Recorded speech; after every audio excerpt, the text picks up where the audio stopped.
So last time on Dungeons and Dragons, we went and did things.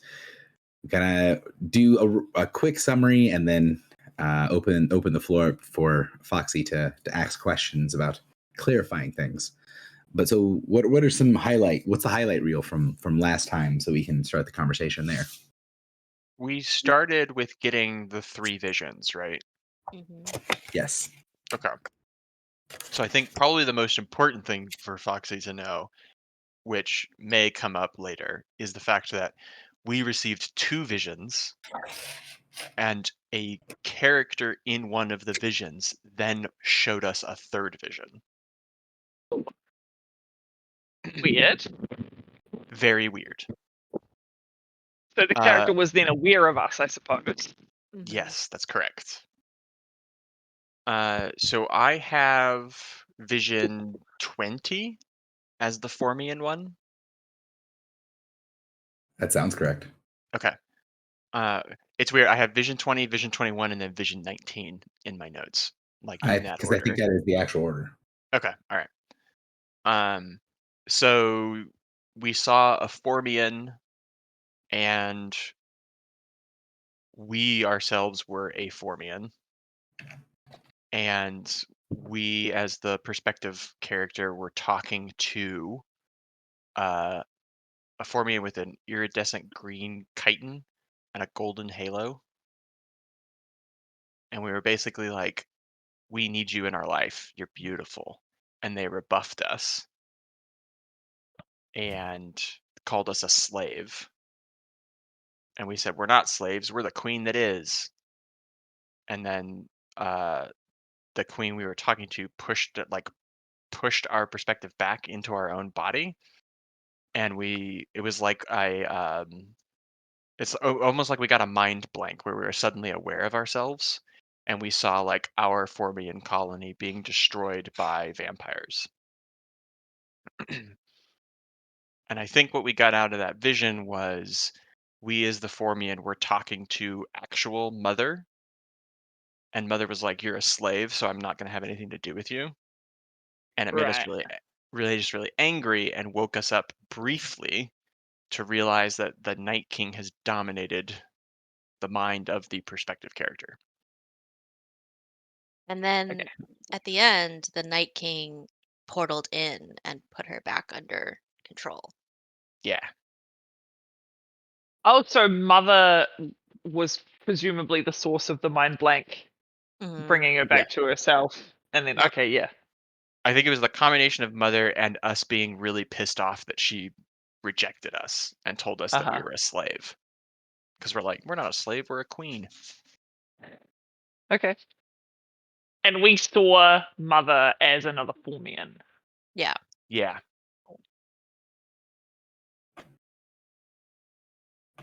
Interesting.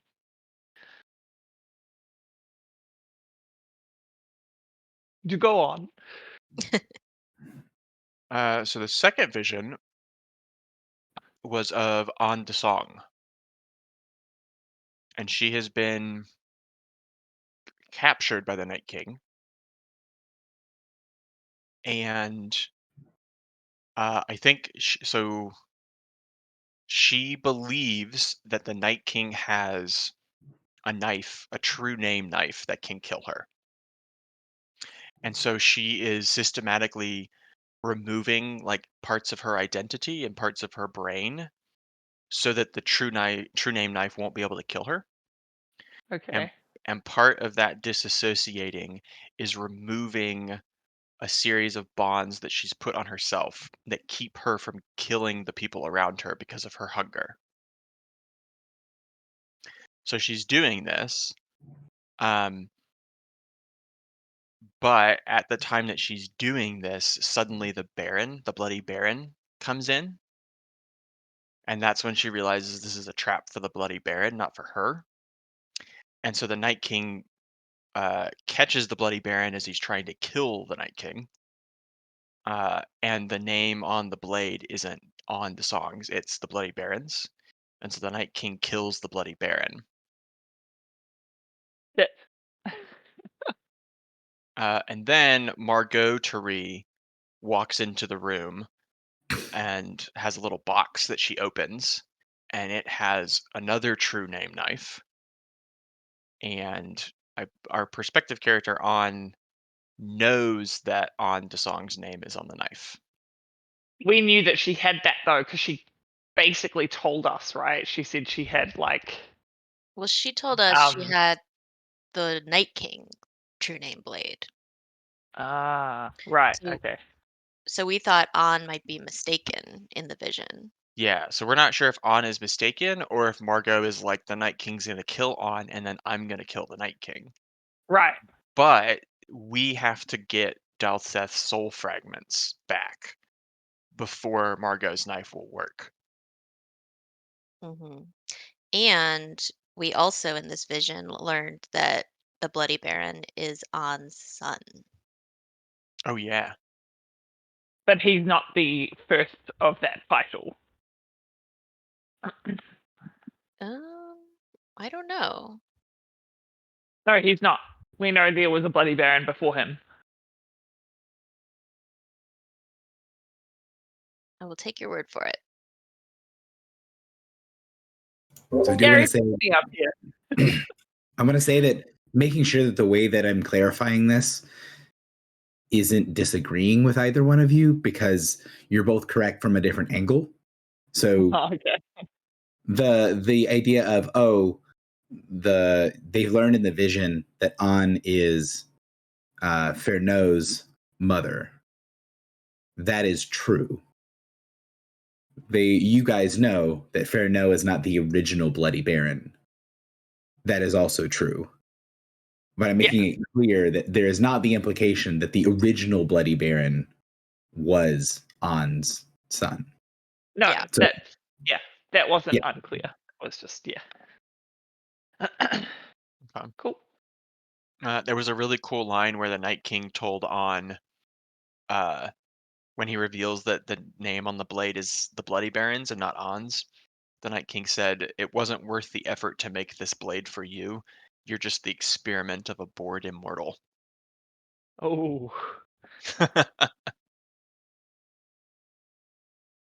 um. And So, go ahead. we recognized that this vision was happening in the Night King's throne room in the Shadowfell. So we know where Right. this is going to happen, but we don't know when. So and is that why we went and talked to Shadowmantle? No. no. Okay. A logical assumption, but we don't act logically. So as that vision ended, we found ourselves in there was somebody else in the scene that we saw also watching the scene.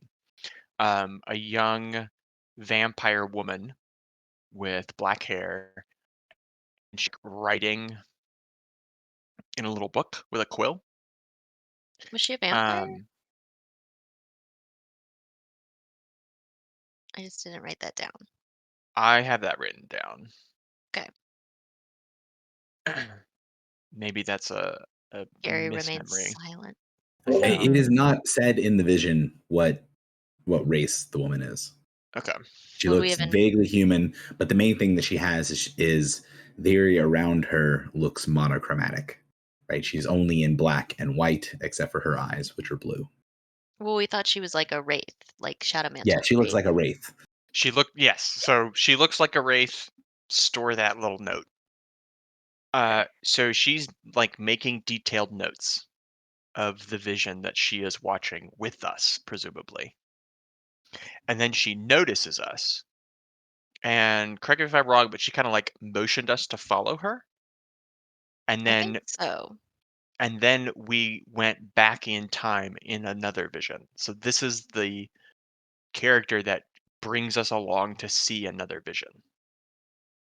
And we go back thousands of years in time. And we have another vision from the perspective of On Desong prior to her being a vampire. Oh, Yeah. Uh, and or no. I don't Yeah. actually. Yeah, I Well, think so. I'm looking at my notes and I'm like, I'm not sure if this was prior to her being a vampire or her remembering being prior to a vampire. Because Mm. so when we enter the body of our prospective character, she is replaying a memory in her mind. And the memory that she's replaying is a guy walks in the door. Uh, he has a crystal helm on, a Shardmind, Oh, and he's an Eladrin. And they're having a conversation, and he gets really upset with her. And I think from our perspective characters, we're learning that the two of them are working on some kind of research, and On has dedicated her life to doing this research, and this Eladrin has come in and told her, "Yeah, we're not doing that research anymore. Your funding is cut off. Whatever, the project doesn't matter." And from the perspective of On Song, she's like, "I gave my entire life to this, and now you're throwing it away. You're an immortal person. I am not. So this means a lot more to me." And she's really pissed. And so then uh, there's like some blood in her finger under her fingernail or something, and it like floats down the hallway. And so she follows it and goes into the basement of a building. Okay. This blood portion is what's happening when she's no longer remembering this conversation with the Eladrin. Yeah. So Correct. I think she's remembering like a conversation with the Eladrin in her like middle age. And then when that guy left, she was like, fuck it, I'm going to keep researching. And so she researched for the whole rest of her life. And now she's extremely old and she's about to die. And so she hasn't finished her research. So she's like, okay, I guess I have to become immortal to keep doing my research. And so oh, now she's going to do this blood thing. Yeah, so she goes down to the basement where she was, and there's a she in a circle of blood and a circle of bone. They're basically making a ritual circle out of the she. Like leave Um, toe. yeah, like leave it Divato back at court. And she's thinking to herself, I think I can get my research done, I can get this project done, but I need power and I need time to do those things. And so she uses whatever this she ritual thing is as a summoning ritual and says, "I summon thee, I summon thee, I summon thee. Thrice said and done, Night King come." And that's the end of the vision. damn. Okay. So this other And entity is like showing us an origin for On. mhm. So I do want to have a little bit of a clarification. It is something that the perspective character would know. I don't know if it came across in the vision, but the initially when she's sitting at the counter and the door opens and the guy walks in and she's replaying the memory, that guy was her boss. Like Yeah. that was her boss. She was his assistant, but she's human and he's an Eladrin. He's going to live like an insane amount of time. And the idea that, oh, this assistant has been working on this project for 40 years, like that's not a big deal to the Eladrin. Like Mhm. 40 years is not that long of a time for one of them. But she's saying, like, this is my entire life. And the image, like the expression from the character is that he's detached. He walks in and says, hey, the funding's been cut, project's been canceled. We're stopping doing this, you know. You done well, but you know, got to move on to the next thing. And then she's remembering him being surprised and then getting angry, and she's remembering what she said in return, like watching his reaction to her explode at him and be like, what the fuck, this was my entire life, you can't just sweep it under the rug, like I've given everything to this project. And that's the perspective, right? When the vision fades, she wasn't listening to herself in her memories say all those things. She was remembering what she said and then watching his response, watching him go from being surprised that she's upset to like then getting upset himself. Mhm. And you And said he was wearing a crystal helm. yeah. Was. It was. And she specifically thinks about how she chose to not become a symbiote with a shard mind. But I don't remember really the context. Like if she was regretful, I think she was just like, I'm not a symbiote.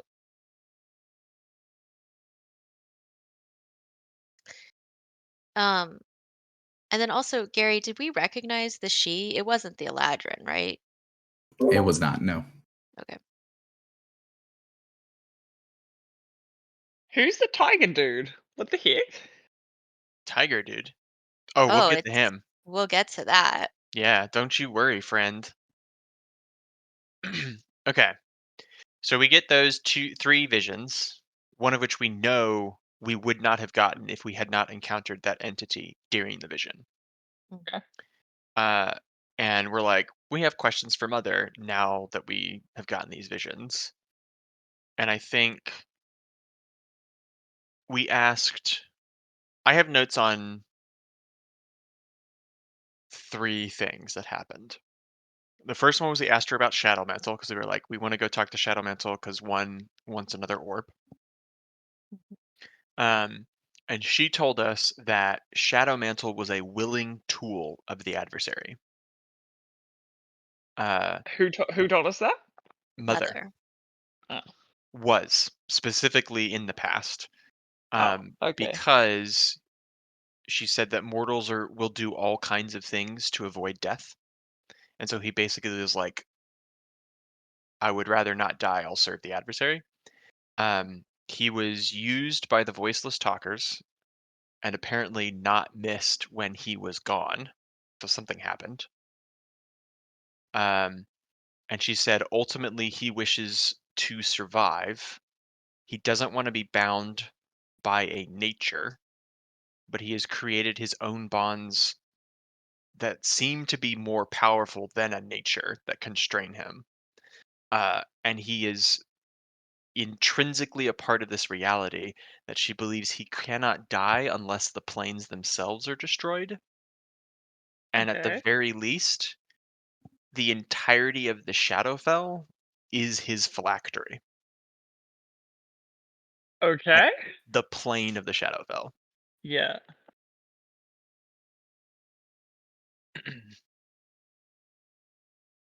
Hot stuff. Hot stuff. Okay. I also have a note before the Shadow Mantle thing, that the vision with the hags happened. If you remember, there was that vision of the guy reading the mail, and then the Oh hags come yeah. in, Yeah. and Er? and one of the hags is like, "You did something," and her sister is like burned up, uh, and says like her name is Lachesis, and so we figured out, or were told that things that were using the name Lachesis like basically got smacked down now that Mother is actually back. And so that's probably what happened with that hag. And so because Mother just came back, it means that that vision just happened. Ah. Or at least But the hag was fucked up by Mother yeah, I returning to don't town. remember when did we get this vision? a while ago, it was in like a big batch of visions. It's one of the typed ones. Okay. It was the Legionare druid, like reading his mail, and they were like, "Shit's getting really bad out here. I hope you're enjoying your fucking vacation, asshole." I don't And remember then, that one. okay, and then the Uh, little girl gives him like a little bracelet that traps him.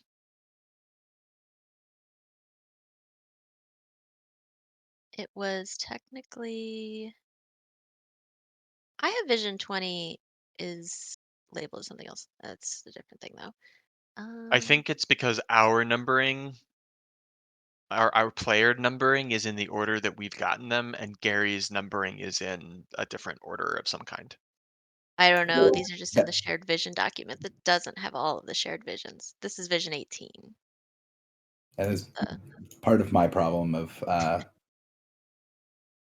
organizational stuff. But yes, no Vision worries. 18 is the one you guys are talking about. It's the guy just going through his letters, going through his mail. Yeah. Not a lot happened. It was a Legion guy we don't know going through his mail, and then these hags come in. Okay. Yeah.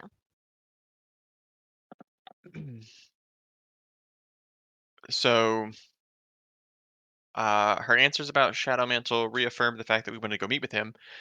But we were like, this like woman that we saw in our vision reminds us of the wraiths, and so we asked uh, about the wraiths, and Mother said, I think we said we're like, oh, our is this woman that we saw in this vision that led us to another vision? Is she kind of like the wraiths that Shadow Mantle uses to collect souls?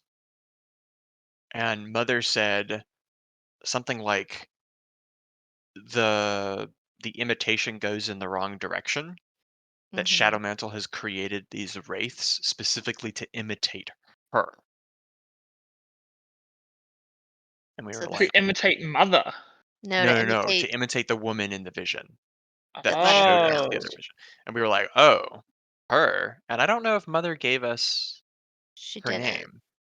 Okay. She like couldn't talk Dang. about it because it was above her pay grade. Yeah. But I think she looked pretty deliberately at my orb. Oh. hmm Hmm. Um, so then we're like, okay, thanks, Mom. Um, we're gonna leave now. And so we left. Well, hang on. You're skipping a couple things. Okay. Because we asked about Dulceth, and she. All right, I don't know. I should probably. This is my notes are not that great. We asked about Dulceth's soul fragments. She said we don't. She doesn't know why we would want to do something with no effect. But she looks and says his vision self is the bulk of the fragments. He's tortured but can't die. He's still in the ship. Um, she can't sense it safely without revealing herself. So then we realized we don't know where the ship is, and we destroyed Stent's ship, which would have known where the ship was. And so then we asked if an oracle would know where the ship was, and kind of didn't make any headway with if that would work or not. Um, and then we also talked about if we should tell On about the vision that we had, or if it's a trap that needs to get sprung. We didn't really make any headway there. But so those are two kind of hanging questions, leaving Mother. Mm. And she can't help us. Well, she couldn't tell us where Dalseth's ship was directly, but she said like maybe she could figure it out, but she had to kind of like use back channels, so it would take her a while Hmm. to do it safely. She doesn't want to alert Hope Slayer to her Yeah. presence. Hmm. I guess we also decided it was fine for my brain to be corrupted. So we didn't get your brain Mhm. purged. No, because we don't want to. We know that Hope Slayer has killed a bunch of mothers before, Yeah. so felt like, you know, too risky. Yeah, yeah. So then we left the sun and we talked to Crom, and we also jettisoned the lab, which Crom, aka Salfagaran, didn't really believe that we would actually end up doing. He thought we would, back out at the last minute. Hmm. And then Drock, We saved a tiny bit of the Quicksilver, though. we did. And then Drock now has a connection to Mother as well as to Clotho. And so his like powers of perception have been turned way up. And so when he looks at Crom, he sees thousands of layers of past lives, and one of them looks like the Henji. So that's where that Oh, the tiger. tiger dude. Yeah. So Yeah, he's a Rakshasa. yeah, he's not a Henji. Ah. So he's a fallen Deva.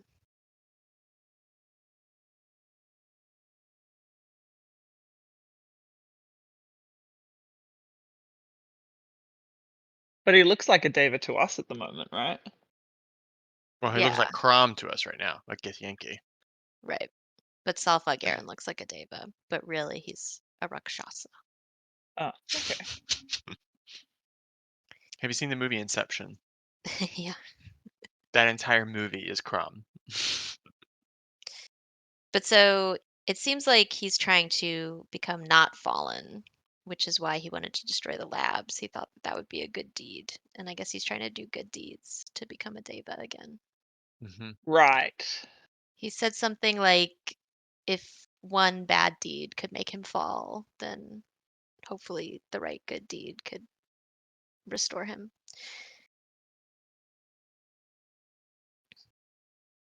I remember the leader of Tantarus mentioned something about like if she makes the wrong choice, her eyes, Yeah. like something That's about her eyes will go red. Yeah, she'll become a Rakshasa. Mhm. yes, 100%. Yes. I think Gary pointed that out to us last week. He did. We didn't remember. So And it then seems like it's something that like David genuinely fear. yeah.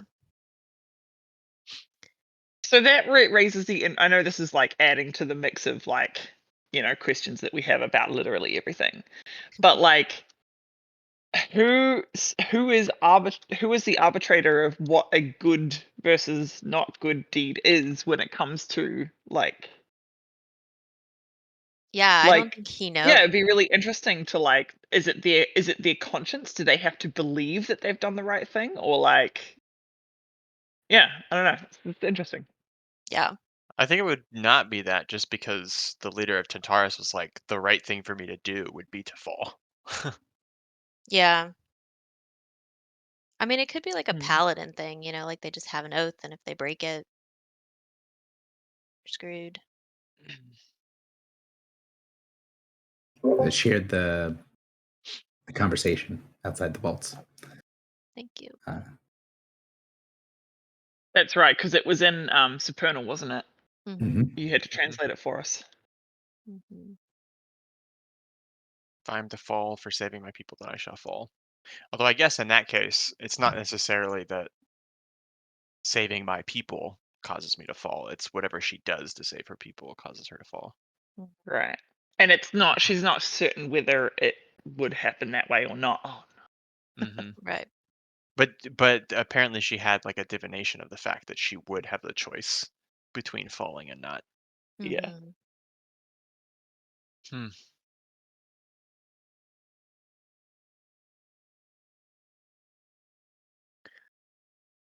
So then we hopped into the Shadowfell, I believe. We also destroyed the ring from the beholders, or the ring of the beholders. I don't remember if I said that. Then we went to the Shadowfell. Oh yeah, because Crom had that portal ring thing on Yeah. his ship because we couldn't bring it on Yep. ours. Yep. And And we he was decided having heading out. him keep it with him while he just goes off and does whatever he wants is probably a bad idea. Yeah. How did we end up destroying it? We hurled it into the sun. Okay. We had Mother destroy it. Yeah. We were like, "Bye, Mom," and then we left, and we were like, actually, one more I thing." really hope this doesn't come back to bite us. Yeah. But like Has our hands were anything? tied Has because it anything could. ever? I think we were lucky to have saved it, and we've thrown away what would potentially be a I helpful mean, thing. Gary didn't go for a walk, so it couldn't have been that bad. Right. It wasn't a campaign Do we remember? Like, I would have to go back and listen to it to know for sure. But I remember being like, there is one specific reason why I would want to keep some Quicksilver. Drock. I thought we did keep some Quicksilver. We We did. did, but like, what was my? I don't remember For why I was Dalseth, like, I think. To kill oh Dalseth. yes, for Dalseth because yeah, that's what it is. Okay, so because Dalseth is immortal, Yeah, he can't die. so I wanted to keep the Quicksilver to kill him. That's right. Yeah.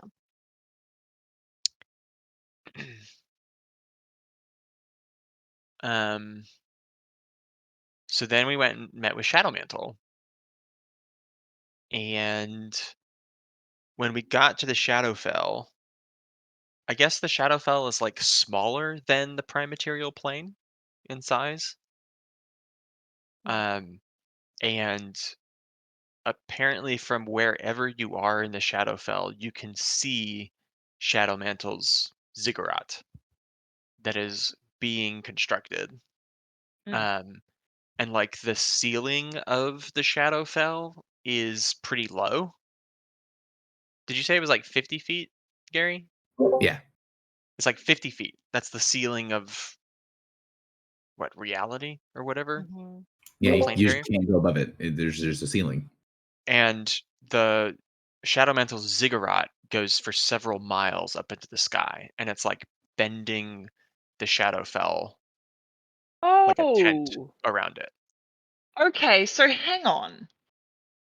There was something ages ago, like ages ago, when we were talking about, I think, the way the ship teleported and the way that the universe is, that the like of the planes are stacked on top of each other.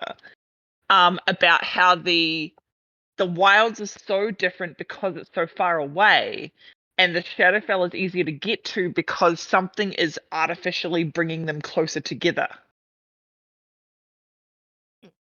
I wonder if that has anything to do with this.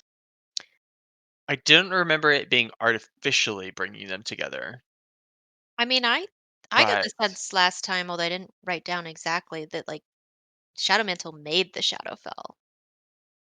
It's like not only is it his Horcrux, like he made it. Is that wrong? Don't know.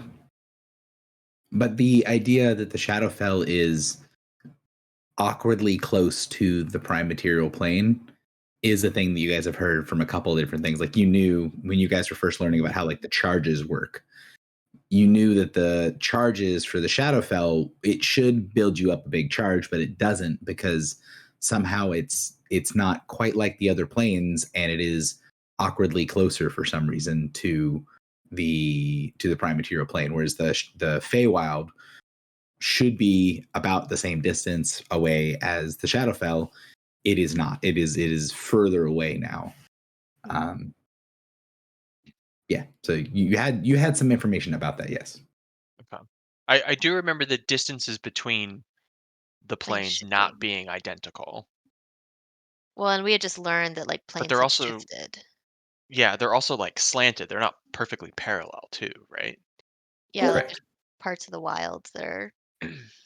Are they Yeah, it's like wobbly linear? sheets stacked on top of each other. No, they're like rippling wobbly sheets stacked on top of each other. So Yeah. there's parts of the wilds that are like positive and parts that are negative because they like ripple up or down above or below the prime. Mhm. Okay. Yeah, so Shadowfell's ziggurat is bending the ceiling of the Shadowfell a lot, to a Mhm. very great degree. And it is continuously rising. He has like an army of skeletons like building it. So we head on over to chat with him, and he looks like that. Now, Gary, have you ever shown us a picture of Shadowmantle before? I don't think so. Okay. Because for whatever reason, I've had a very different but very vivid picture of Shadowmantle in my head, and I don't know where it came from. And when you showed this picture of Shadowmantle, I was like, wait, what is this other image that I have? I mean, the descriptions of Shadow Mantle have not matched up with this image, because you have not seen him in kind of like, I don't know how to say this, but like in a casual setting, I guess. Mhm. Mhm. His cigar robe. Yeah. Right. So like you've seen him, Comfy. he normally has a like heavy cloak and a hood and all this sort of stuff. So normally he is this shadowy thing. He doesn't have a clear appearance that you're able to see very easily. And like the whole time you talked to him when he was, when you guys basically had an audience with him at Haven, a lot of it was just him standing still in his robe. And then, you know, the only thing that he did at one point was he moved his hand at one point. Yeah. I thought for some reason he also had like a hat. Yeah. I Yeah, imagined him in a bowler hat for some reason. Not a bowler hat, but I had like the Guy Fawkes hat. Guy Fawkes hat. Oh, like a pilgrim. Yeah. oh yes, is a broad brimmed black hat with a brown leather buckle. Yes, Okay. that is not what he looked like at Haven, but yes, that is frequently what he looks like. Fascinating. Okay, I so yeah, I'm like really confused about why I have that image of him in my head. This is what I imagined, Oh my god. but like a little more skeletal. Christmas is all around us.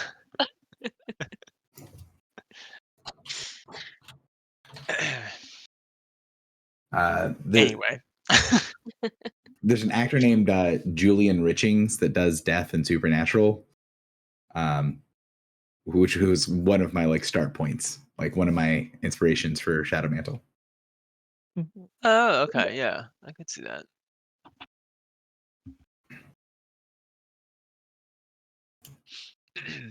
But yeah, so to me, So Shadow Mantle was very accommodating with my request for his orb. But he had a condition. Yeah, I had to tell him what I knew about the orb, and so I did. Did And you say what we learned recently about it being like? Mhm. Yeah. Okay. I told him I knew it was a Morthak, and I knew it was related to the Watcher, and that if I reunited all of them, it would end reality as we knew it. Uh, and he asked if I sought to combine them to bring her back. And I said, yeah, of course. He So also said he then, can't use them anymore. yeah, that's right. Um, so he gave me his orb, which ended up actually being 2 orbs. So now I have 4 orbs. Ooh. Um, and there was also a condition when he gave you the orb. I don't know if that's something you're about to say. um, condition. You had to let him watch the orbs be recombined and not sort of resist him watching. Oh, I didn't know that that was explicitly said. I mean, I know that he did do that. Yeah, Okay. I don't know if it was explicitly said either, but it Had would I have been something like, resisted? yeah, it was implied that like I'm doing this, I'm staying here, I'm watching this, and there would have been if you'd either resisted or tried not to recombine them or whatever, then that would have been a conversation of like, no, this is part of the deal. Is I want to be here for this. Yeah, I definitely got that sense. He was very creepy. Um, Dare you? He's an orb voyeur. Of course he he's was. creepy. He was very much an orb voyeur. What orb? So as they recombined, suddenly nothing was moving except for me, and I heard a scritching noise, like when we had just had the vision. And I saw the same woman there, but like her Ooh. age was changing. Like the Wraith woman. The Wraith woman. It sounded like you And said race. I'm sorry. I also heard that, but I knew The Wraith woman. the Wraith woman. The Wraith woman. Oh, brings us together. But so I talked to her and she asked me if this was my first time and if I was mortal. She also called you by your name. She did. She called me Means, which is my real name. And I asked her what I should call her, and she said she's Iris, which you may recall, but your lack of a gasp says that you may not. That we had heard we had heard it called like the iris of the watcher or something, but then we were corrected that it was like the orb of Iris. So she's Oh, the watcher. he's the watcher. Oh, And so she is the one who Mother was saying is like older above than her the pay verse. grade. Yeah. Ah, yeah, that makes sense. And Yep. she's some entity outside of reality that Hmm. at times has looked back at people looking outside of reality, and as a result changed their spell signatures. Yeah. Um. So yeah, basically she says I'm going to die if I stay here and I should go back. Um.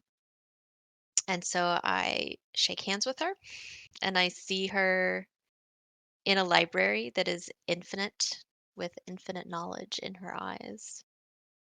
And then I return back. Um, and Shadow Mantle is staring at where she was. Um, and then he asks me what means. And I tell him it's just something from before. Do you know what means? Yeah. So my like when I was in prosperity before whatever happened to me, I was Means and my sister was Harry. And then she got taken and in this ghostly conversation that Gary has put, she got taken and I got my mind partially wiped. And that is when I became one of many. I see.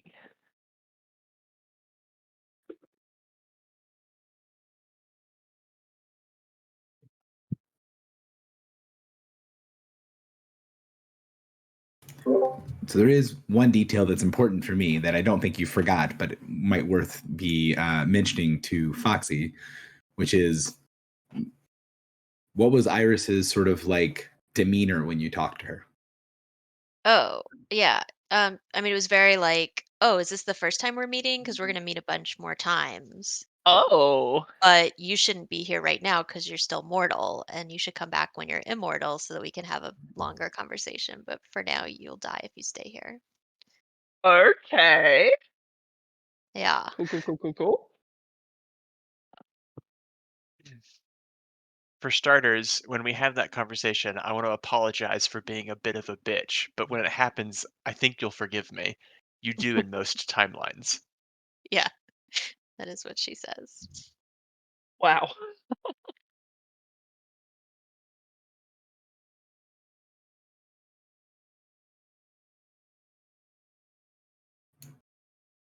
And then Morin talked to Shadow Mantle a little bit more.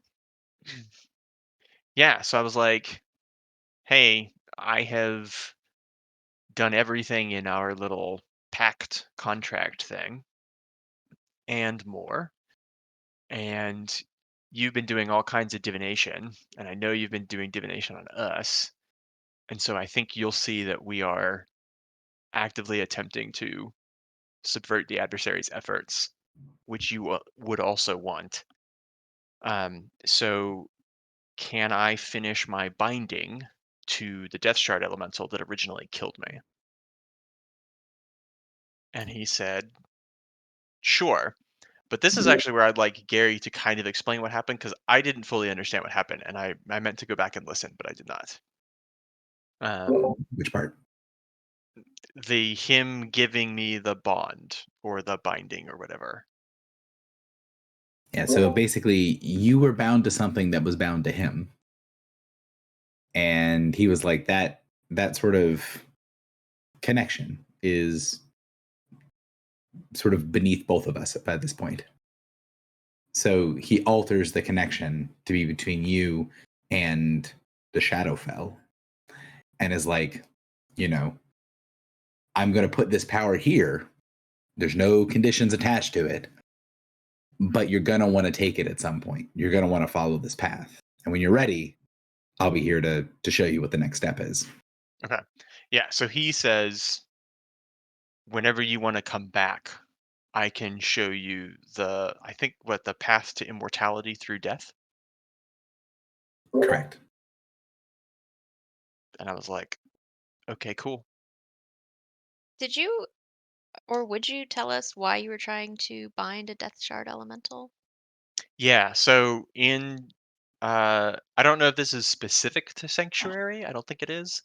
But in the Church of the Elements, uh, we bind elementals and use them for certain things, and you can bind elementals to yourself to gain their power, essentially, or to harness their power. Mhm.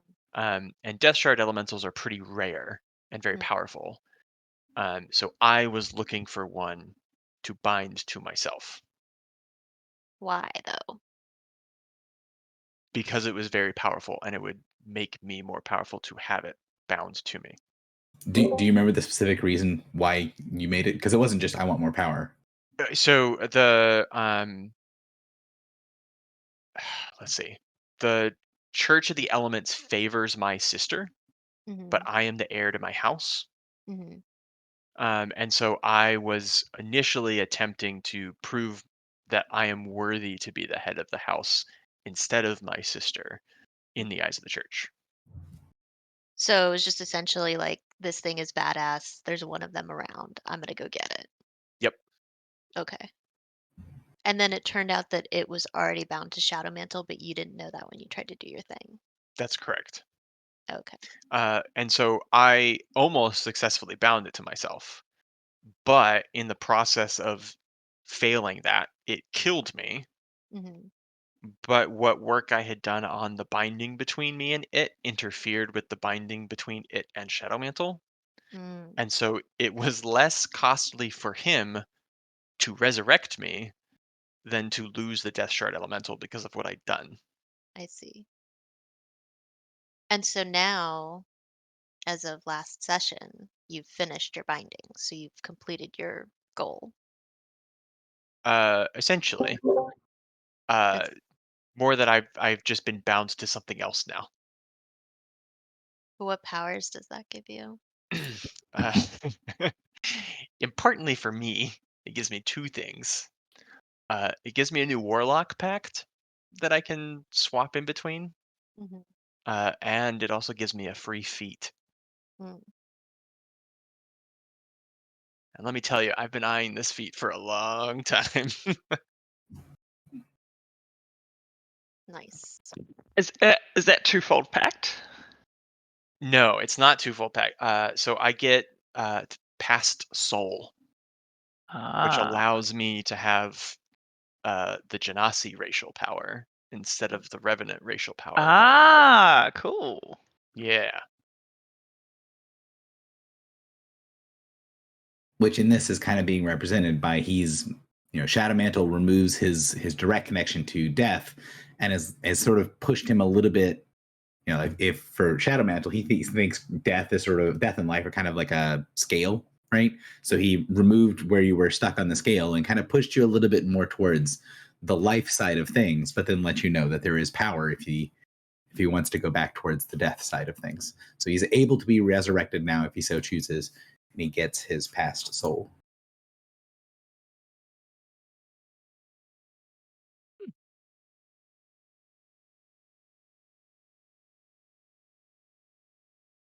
so Gary and I spent 4 hours talking about builds a few months ago, and then he was like, "Ooh, what if I narratively opened the door even further in the options that you could think about?" Mhm.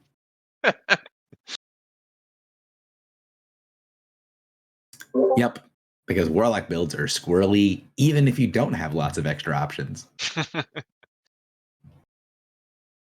So you do the thing with Shadow Mantle, and what is Shadow Mantle's sort of like face that he's putting towards the party? Like, how does he treat everybody that comes to visit him? Or not everybody, but you guys. I think this was certainly better than the previous interaction we had with him. I I think he was think just that kind he of Benefactor. think he was He just a did bit like, say, I'm busy. yeah, so he did tell us when we had like kind of finished our conclusions. He was like, I need you guys to leave because your ship is interfering with like all of the divinations that I'm wanting to do and Right. actively trying to do. Um, but he did say that when he was going to give the orb to one, that her timeline is muddled by her conveyance, which, correct me if I'm wrong, but I'm interpreting that as, is that by the orb or is it by the walker in your head? No, I think it's by the ship because it has anti-divination. Your conveyance is like how you're getting around, I presume. That's what I Okay. thought.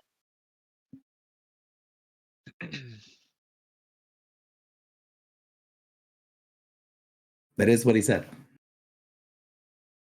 I don't remember. Did he ignore Filibuster and Drock? Well, I don't think they really had anything to say, right? Yeah, I mean, he didn't really talk to them much, but he also doesn't really move. So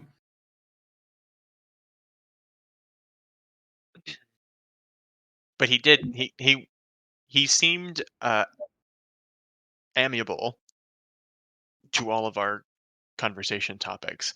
But when we had reached what he thought was the end of what our conversation would be, he was like, "Okay, you guys need to leave because I have divinations to do, Right. and I Yeah. can't do that with your ship here."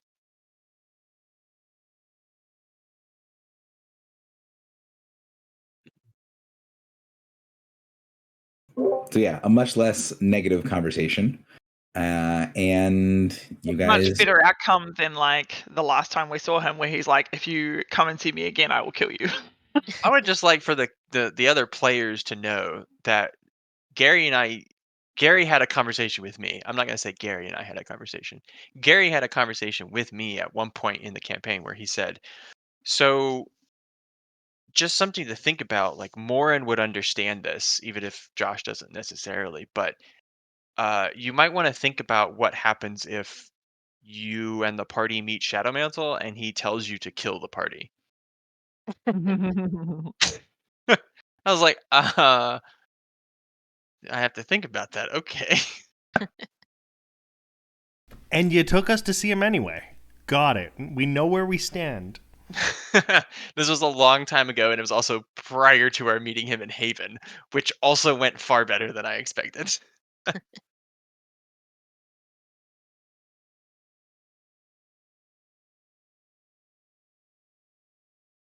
and in both instances, like Shadow Mantle was in like, hey, I'm in Haven. He's like, hey, I'm in the process of killing things and gaining energy from death.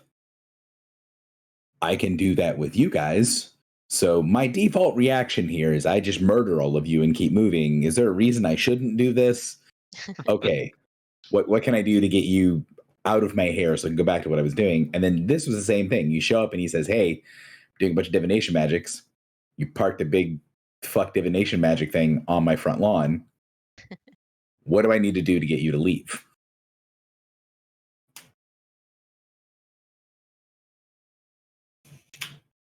And then you all did some stuff and left. Yeah. Mhm. And then I think from here, and this was mostly what we talked about a little bit last week, was figuring out what we want to do now. And we want to do a consult Oracle to figure out where Dalseth's ship is. But we can't do it on the ship, so we were trying to find a place to do it. And we thought, well, why don't we go talk to the Sphinx briefly just to tell her that the domain that she's sensing is returning is Hope. Yeah, true. Yeah, we did say we would do that. And So meanwhile, we could do an oracle there. we could do an Oracle there because we won't be on the ship. So we hopped over to White Sands, and I think that's where we ended. I don't think we went in the temple. Right. So this is the point where a little bit of this will come up from like talking to the Sphinx and doing oracles, right? Like things will change a little bit. But there was the thing last week of like, okay, well, the group really needs to decide like what's on their to-do list. What do they want to do? What is your plan of action? We went over a list of different things that we put in the prosperity chat. But we didn't really get an answer yet on like a ranked voting style thing. And there was some discussion at the end of last session, or at the like little mini session we had last week, where that would probably be beneficial, right? Getting here's our list of stuff that we want to do. Let's make like kind of agree on a list of maybe, 5-10 things. And then everybody put where they rank their stuff. But we didn't want to have this conversation when we couldn't kind of have everybody there. And I was thinking that because Michael is still around, but it takes him a little while to respond, that idea of like, we make a list and then can like everybody can submit the list and everybody can reorder them to whatever they find is the most important. That is something that could be pretty easily done by the group making a list here, putting the thing into prosperity, and then us talk about what we're doing next, and then being able to get the response from him, right? Like, Yeah. So can I add though, because then we had made this list of 10 things that you could find on the 30th. But then Gary was like, as soon as you talk to the Sphinx for 1 second, you're going to find out that everywhere has become extremely hot. And we were like, oh, because summer is in power now and winter is not. Winter is very weak, summer is very strong. So everything's like catching on fire everywhere. Yeah, So whether apparently, like wildfires are just like popping up all over Solban. so while we do have a list of 10 things, there is also a thing that seems pretty important to deal with immediately. What could we realistically do about it, though? We could help bring more alignment between summer and winter. Hmm. We So could potentially try to free the Winter Lady. we could free the Winter Lady, which we know is being attacked.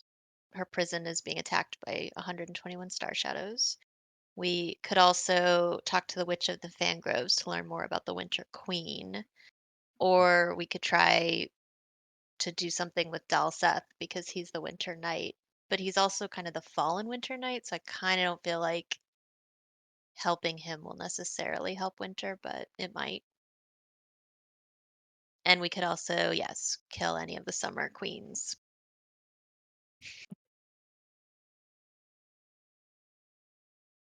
After we work so hard. It's for balance, mother. For balance. The greater good. Oh God. We could ask her to get that thing out of my head. And I hope Yeah, Slayer we could. technically don't have to kill her. We could let Hope Slayer do it. Mhm.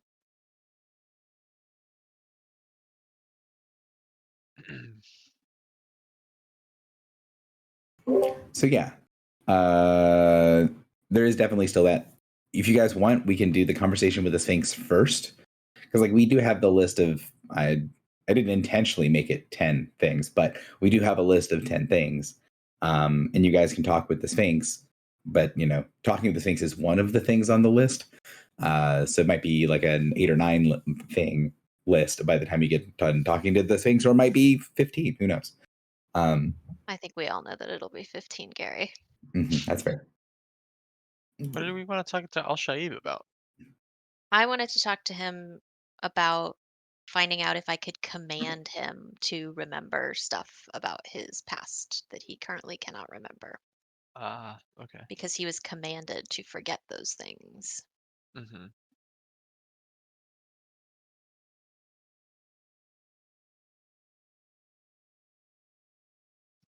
But you also know that he's still very power drunk. Yes. So then we can sort of, start session official here of you guys made it to White Sands, and then the Sphinx opened up her temple. It doesn't have the big sort of swirling vortex of salt water on it because it's not under attack. It just has the many layered sandstone temple outside, and she has one of her guardians meet you up at the front and then walk you down into the sanctum. And you guys know that the Sphinx does a lot of rituals and stuff in her domain, so there's no chance that it's going to be like, oh, we can't do rituals inside of here, just like we can't do it in the ship. Like, she's a ritual caster. She doesn't prevent herself from doing it, and there's no reason to think that she would stop you all from doing it. So that's where we can start session, unless you guys have something else you want to ask or add.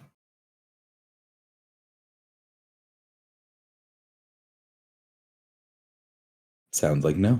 So you guys head in and meet with Besmahiz as you're led into the main sort of reliquary room, which is this room down here in the bottom left, which is where she spends a pretty decent chunk of her time, underneath the false skylight that shows the skies above the temple, many floors above where she is currently. And you guys come in and are welcome before the Sphinx as she, looks up to see you all entering. You get a strong smell of freshly brewed coffee.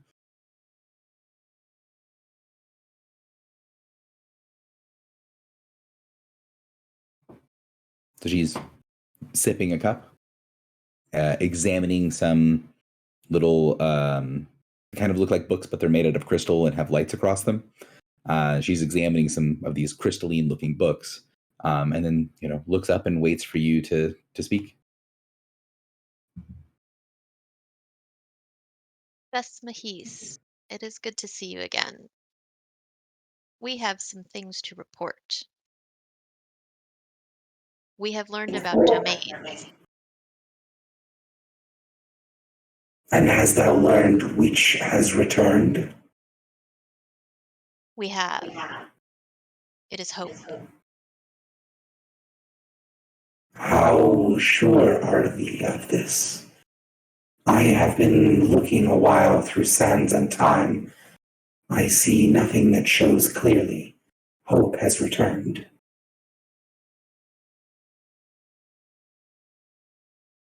I ask my kind to come out.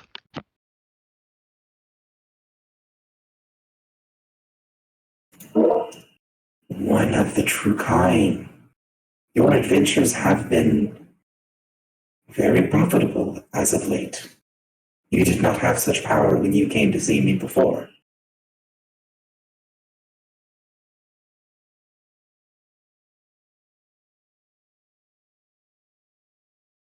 Sorry, I stupidly took a mouthful of toast. I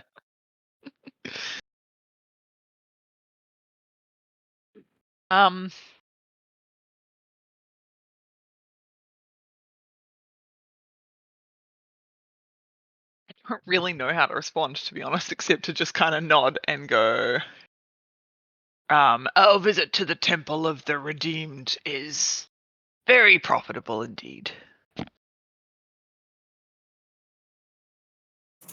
Naming of old names, binding of old things. You are starting to look back and see things on the scales that I can see. If you have done much things since last you have left here, then perhaps you would know the answers to other questions. I will look and see if I can confirm that hope is what has returned, but there have been developments on a grander scale since you have left. I wonder if they are in reaction to you or you in reaction to them. Your home world, the testing grounds of Sulba'an, has altered and changed. It is a different place now. Something that others might not understand. They see things in day to day. But I can see around the entire world and through many of the planes, there is incredible energy, incredible heat. Things are coming alive in all of the worlds, and on Sulba'an they will feel its effects most acutely. Fires and an eternal summer is dawning. Given your mission, I assume you know, but I also assume you are in some part responsible. Is this true? It is. Yes. Yeah.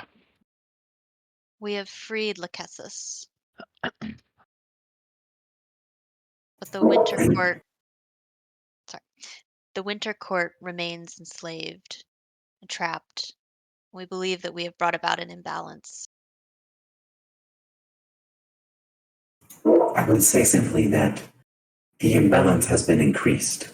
I have noticed the imbalance has been happening in a cycle over the years. Usually summer is stronger, but occasionally there are points where winter is extremely strong. Just before this current turn, there was a feeling of strength of winter, that none of the winter monarchs are free. One of the summer monarchs is free. And with one free and three enthralled, you would expect winter's power to be weak upon Sulba'an.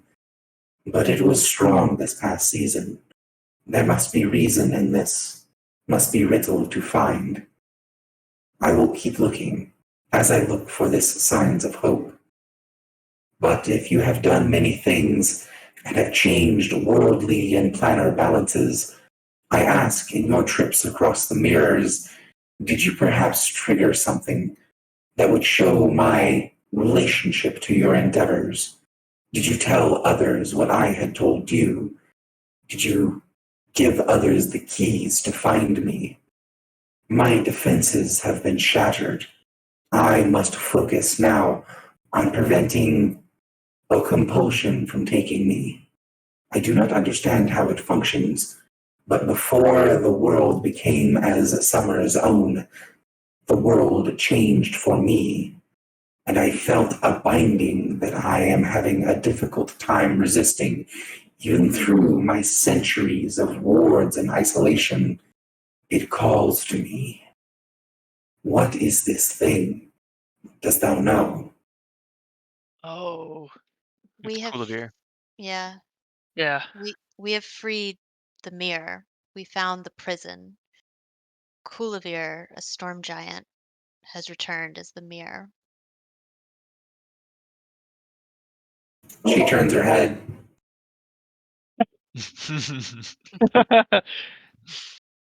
Sorry, she turns her head and kind of gives you a strange look, and you can see her like trying to think about something, and she raises a finger, like pause a moment, and she touches those crystalline books that she's touching, and you see her hands kind of float across, not like she's flipping pages, but like she's scratching back and forth very lightly with her claws.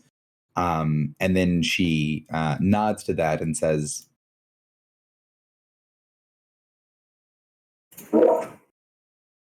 This mirror of giants and storms should hold no power over me. There is something else, unless he is more than simply mere. He told us that you were a construct, a created being. But he was not my creator, nor was any giant. No, we freed your creator as well.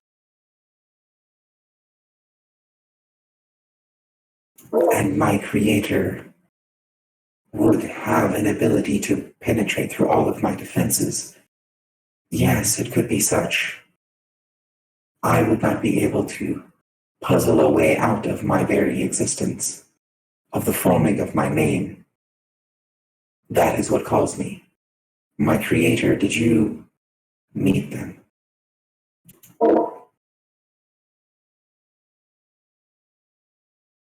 I forget exactly which one it was in all the chaos of that. It was the Who? the pixie, right? I don't think we freed them. But they were freed when we took the tablet and ran. Yes. So I don't think we Believe met so. them, right? No. Was it?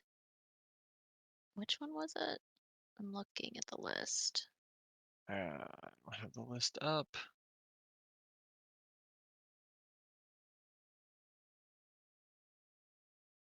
I think the key part for her perspective is not necessarily which one it was, but that you That they did are or did not meet them.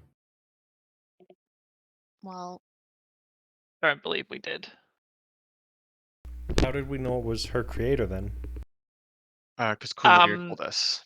Oliver Yeah. told us, like, oh, that guy created the teachers for the Storm Giants. I'm just wondering if they're one of the bad ones. Was it Quinny Upfinar? Quinny is the creator of the Sphinx. Okay. She was an 11. She might be a bad guy. Or have her mind erased. Yeah. But if she has Well, her mind erased, she probably wouldn't be messing with the bonds, right? exactly. Wait, what was the strength of the word? 11. Top strength. Same as the guy that had his mind wiped, right? Yes, but also same as the one that they said that guy sucks. Could have also just been knocked out, though. It's true. I mean, no time passed, right? Right.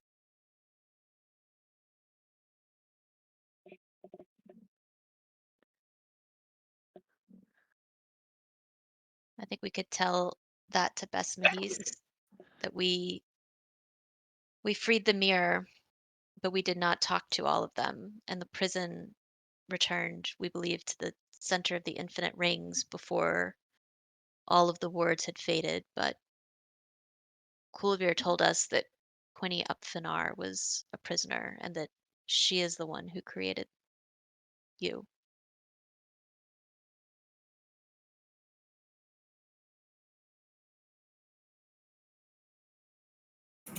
This means I must reevaluate who I am. Am I a servant as I was created to be, or am I my own thing now? It has been many thousands of years, so long that I had forgotten the feeling of my creator. Does it matter anymore? Is this a tie that binds? Or more importantly, is it a tie that should bind me? Is this something I should resist? I will have to resist for a moment to learn about it more and then make my decision. Any information you could provide would be helpful. I would listen to your counsel.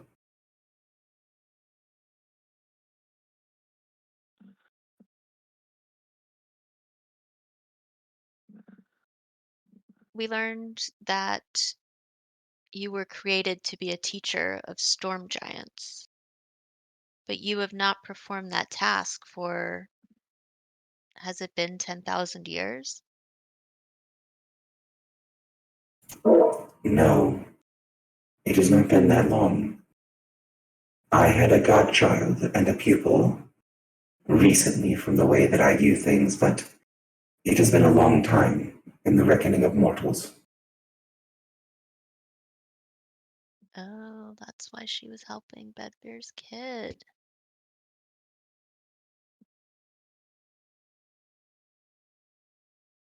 Is it a task that you would want to take again? I know Coolveer is attempting to return the storm giants to their old ways. You can see that the Sphinx is very kind of thoughtful about this, about like, well, one, she's obviously sad remembering her godchild, and then secondly, she then thinks about it and it's like, well, this is like she's weighing the options, like trying to think of like what do I logically want, and then what do I feel.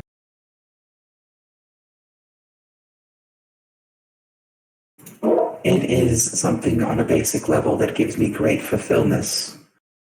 But is that an indulgence? Is it a vice or a virtue? I've believed for a very long time that my desire to teach, my desire to hold knowledge and to allow those to slowly grow in their knowledge as their power permits them is something of my own. But it is perhaps more of my creator than I wish for it to, or that I wish to admit. But this impulse whether mine or from my creator, is something that feels logically beneficial, and it does not feel it is inherently wrong. As long as the knowledge can be delivered accurately and correctly, be given into the hands of those that have earned the power to be able to have it.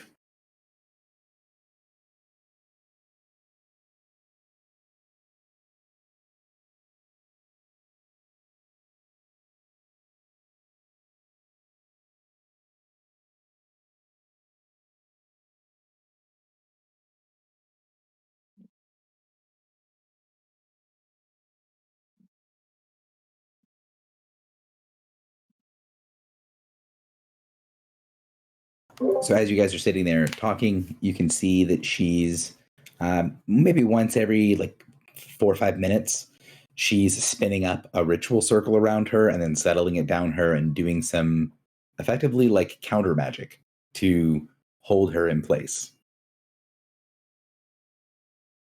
Hmm. It doesn't look like it's especially difficult for her, but it looks like one of those tasks that needs to happen continuously and it would be draining over a long period of time. As in, like, something is trying to physically summon her? Yeah. If it would summon her to the center of the rings, that's not great.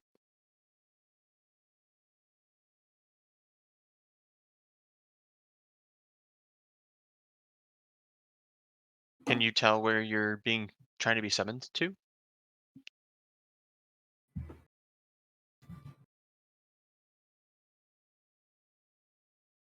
The location of the pulse was one of my first things to do after its identity was something hidden from me. The exact location is not easy, but because I cannot find the exact location, that does also narrow it down. My abilities to perceive and divine things are great. If something is able to hide from me and from oracles that I can call to my aid to push my vision even further than I could without assistance, then there is a very short list of places it could be. This summoning must be either into one of the smaller dimensions, something specifically created so that it can summon me, or it is in a place, likely on the prime, that is complicated on a planar level. I believe there is a place that fits the approximation on the prime, and I believe that would be a simpler conclusion to reach. The rings. Hmm. The Sphinx nods. Yeah. So basically, like, she can't directly point a line to it, but because she can't point a line to it, and normally she should, she's like, I'm pretty sure it's one of these two things.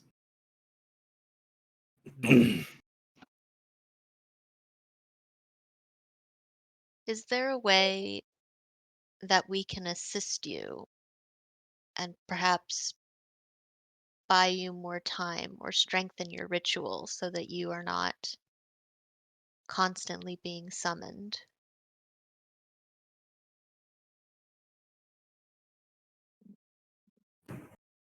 There will come a time that when I choose to resist, I will no longer be able to make that choice. But I believe that time is fairly far off. I would imagine it would be several Suban years before the very light touch upon my mind would break through even my normal defenses.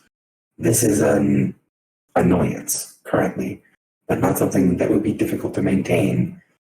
In a more longer scale, I will need help. Or if there comes a time when the signal becomes stronger, that would change things. But for now, I do not require aid. I do appreciate the gesture, however, and should it become important to me, I might be able to find a way to help make it worth your while to make it important to you.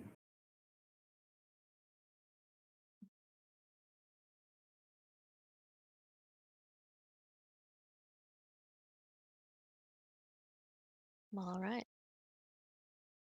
We could also potentially, if we ever got the time, speak to Quinny and see if she would just like not compel Bisbee. I mean, Ask her nicely. I think there's going to be a time when we go to the Infinite Rings, Mm. and that can just be on the list.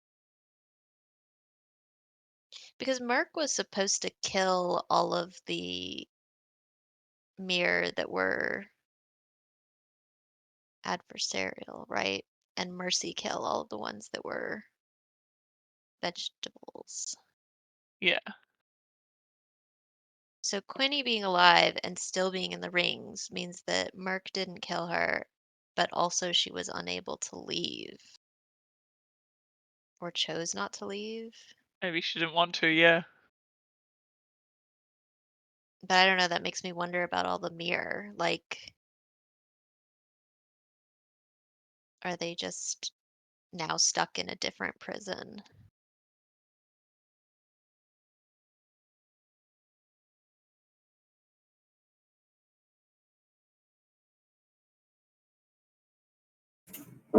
Before your crew came to me with purpose, with reason, I have things of which I wish to speak, but not lightly do people come this far out to the outer reaches of the universe and speak with someone as reclusive as I. Is there a specific reason for your visit beyond telling me that hope is the domain to look for, that it is hope that has finally returned? We hoped to use your home as a place where we could consult an oracle, because we were not able to do it on our ship. So we thought perhaps sharing news of our successes could be a happy second errand. My ritual chambers are open to you, of course. You are a guest here in my home and may use them as you will. There are specific rooms below that I use for delicate divinations. I would say that one of the entities that I invoked when I called upon my oracles was changed of late. But this change, I believe you know. And this change is also bringing much destruction to the world of Sulba'an. Yeah. Vesmahis, do you know what causes a deva to become a Rakshasa? An excellent question, and one with many storied answers. But simply put, there should be an arbiter of the greater kind, and it is the will of that greater kind that determines whether the power they grant is true or inverted, whether they are sent above or below. That is the core essence. The original kind is the one that makes the decision. But what that original kind is subject to much debate. Is it one for all Deva kind, or is it many for many? Are there branches and species? Such things could have been known in the time where the great kind existed. Now that they are all destroyed, it will be something that is not completely knowable. If the domains return and great kind rise again, then I believe it could be possible to have an actual answer, but not yet.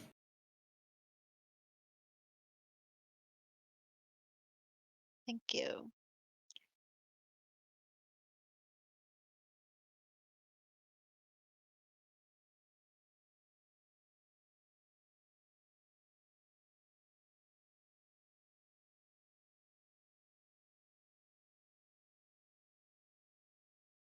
Can we use her ritual room? So Besmahias would sort of gesture like one of my automatons will take you to the ritual room if that is what you want to do, and you guys can head off and go and use the ritual room unless someone else has something else they want to talk to Besmahias about.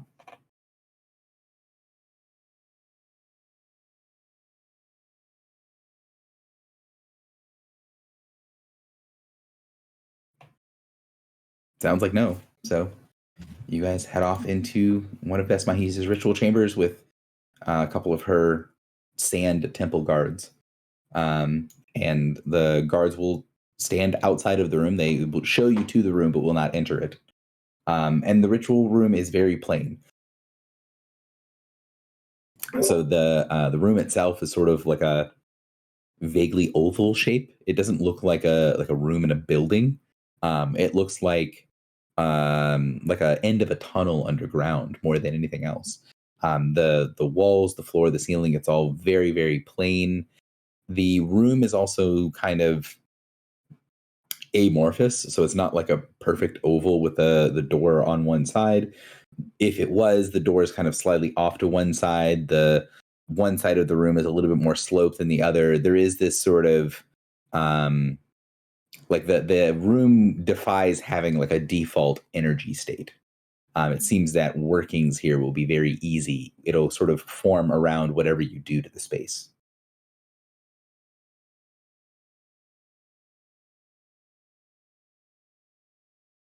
Should we do it? Well, this is the I think the last time that you've done a big consult oracle, the let's ask our questions ahead of time thing was unbelievably useful for Okay. resolving that scene. So let's start with, we're consulting oracle, what are we asking? And if we're devoting multiple questions to a specific topic, then do that. Okay. So we want to know where Dalseth's prison is. Mhm. Um, Could we also, if we're trying to write the balance between, like, we're trying to write the balance for winter, mhm. we know where, I think it's the Winter Lady is Yes. in Matsevo, Yes. and we have an inkling that there might be one on Sulban based on the Sphinx saying that Winter's influence was more powerful there than expected. Mhm. Do we want, I think we could stand to have more specific information about, like, Queen. where. Yeah. So I was also thinking, because for consult oracle, you can name an oracle. I'm thinking of trying to get Iris. Ooh. We might die. I will not be assisting in the casting of this ritual. Seems very ambitious, I'm just saying. Is she an oracle? Gary said she was. She is an option if you wish to invoke a specific spirit. Also, she told you to not talk to her again until you were immortal. No, she said But you not to don't know if it's visit qualified. her. Yeah. Yeah. Yeah. Because when we've done consult oracle before, the spirit comes to us. Correct? Yeah, that's true. Wait, hold up. There might be something, because if she's like outside reality, there might be something difficult around like forcing her into reality. I mean, she was in our vision. Which is a So vision that we're being given by somebody else who is also not inside of reality.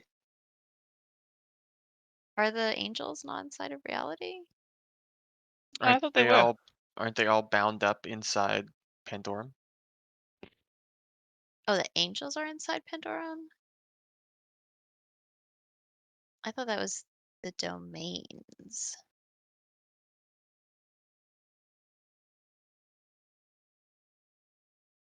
Oh, so confusing. Okay, well then do we think I should not call for Iris? I should just go random oracle.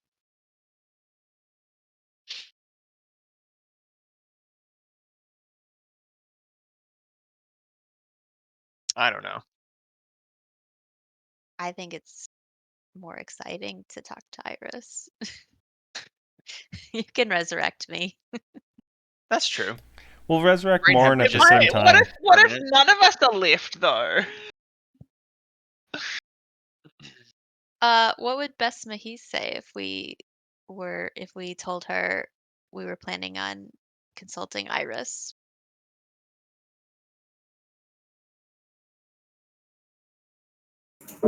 That would be an interesting endeavor.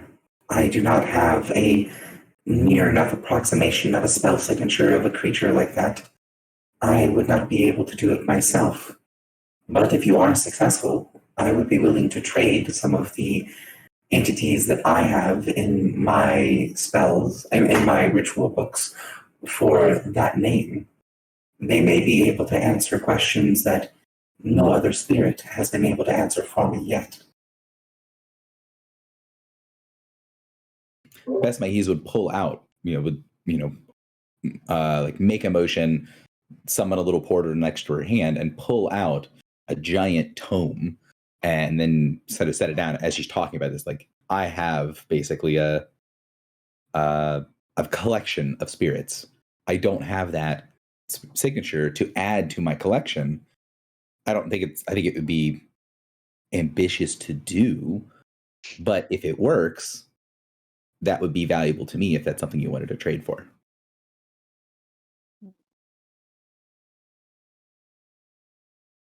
I mean, if she thinks it's ambitious.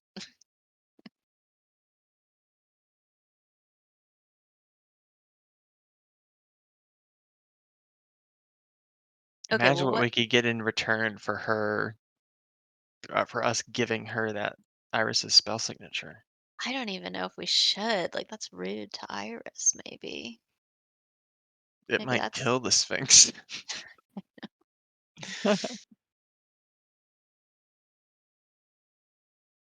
okay. Well, so what questions do we want to ask? We will get at least two. So one of the things is questions, and the other thing is it sounds like the decision is not Iris, or is the decision Iris? I don't know. I might roll for it. However the group wants to decide is up to you guys. But yeah, let's go with questions first, and I'll poke Michael again as well. Question 1. What is the map quest to Dalseth's prison?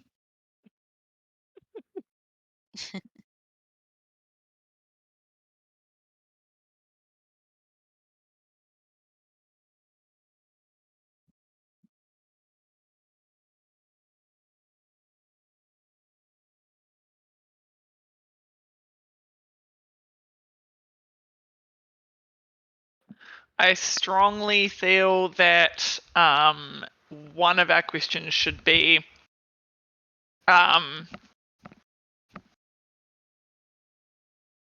like Where's either where or how, in terms of like the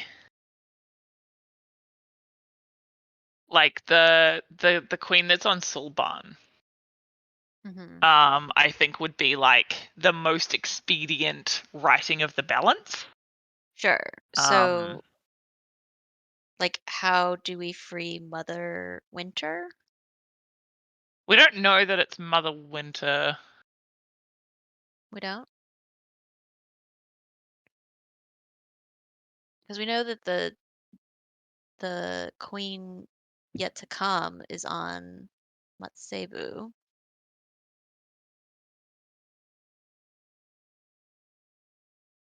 Oh, you know what it probably is friggin' grandmother trapped on Prosperity.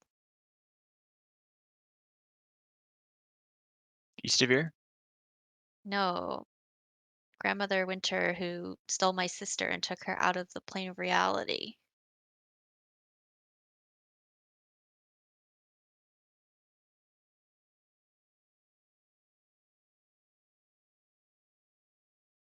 Maybe both grandmothers are tied to prosperity.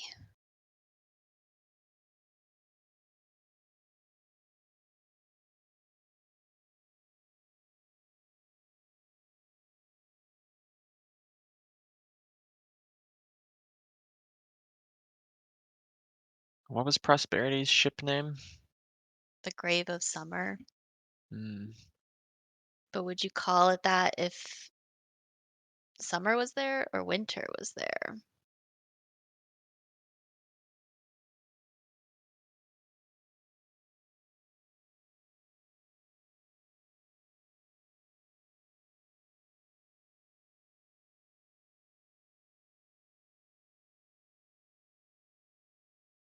So if you look at the ghostly conversation, one of the voices, voice 4, says, "So close to me, and yet I am so far. Reach deep, my child, and bring me forth upon this world."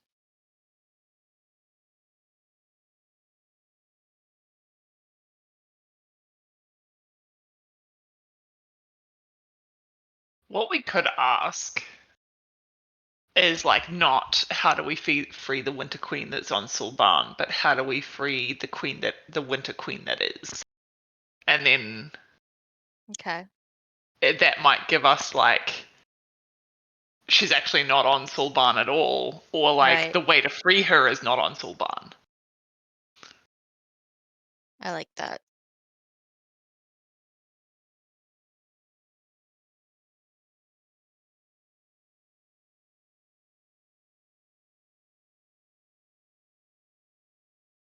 Okay, so that's 2. And I think so we'll definitely get 3 questions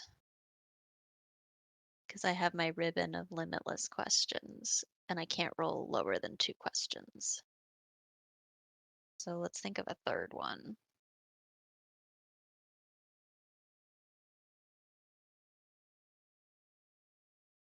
Or do we want to leave it open and see how these first 2 go? My other suggestion would be I'm just looking at like our major threads. Yeah. My other suggestion would be like where are the other Morthacs of Iris? You have 4, right? I have 4. We know that An has 1. We're pretty sure Guinevere Lugos has 1, and then the other one we don't know about in character. Yeah. In We- character. Yeah, because we know the Anthologies campaign talked to the Witch of the Fens, and she had 1. Well, she had one like 100 years ago. That's true. Yeah, The- I mean, The Witch of the Fens being a servant of Mother's Other. yeah. Okay.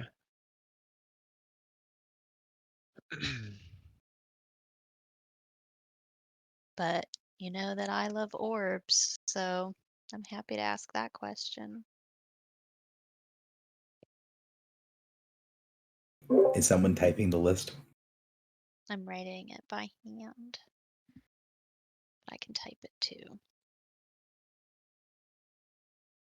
Because last time I think you guys did like, oh, we'll guaranteed get these 3 questions, and then here's 3 more that if we have other stuff, like if we end up having questions, we can do these.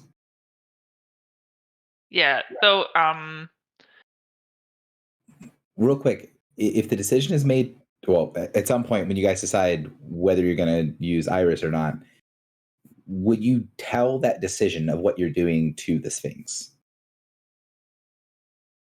I don't know that I want to sell out Iris's spell signature. I feel like that's dicey. Well, not necessarily like, would you give it to her? It's the Yeah. question of, you kind of ask like, hey, what would you think if we did this? And she's like, that seems ambitious. I don't have that one, but if that's the one that you use, I might be potentially interested in it. It seems reasonable that in that conversation, you'd either be like, okay, well then, we're not going to do it, or we are going to do it. Like, would you pass along whether you were going to make the attempt to the Sphinx? I don't know if I would should. because you think we should? Because she's like being compelled by somebody that we don't know if they're evil or not. true. I didn't think of that.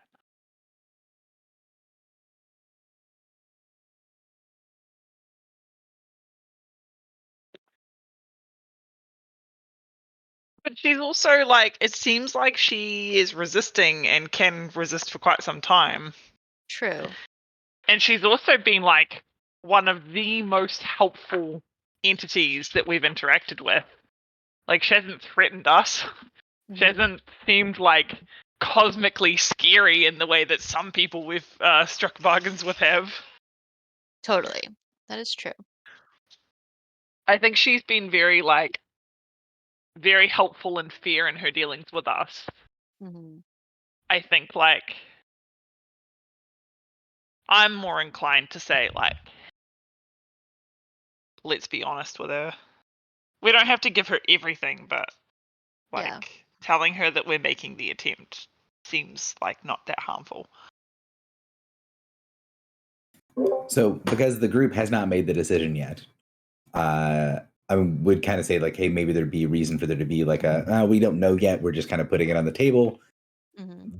The reason that I'm asking, the reason the DM is asking is, if you bring this up, she'll say, okay, well, if you don't end up using that one and you need a more specific spirit to call, you're welcome to use one of mine if you so choose, right? So it's like, if you're looking to call a specific spirit, I don't know what questions you're asking, but if you are going to call a specific spirit, I have quite a few. If you can tell me what you're looking for, I can give you a spirit. I can give you a name to call. Does she have a name for ones that are knowledgeable about the Winter Court?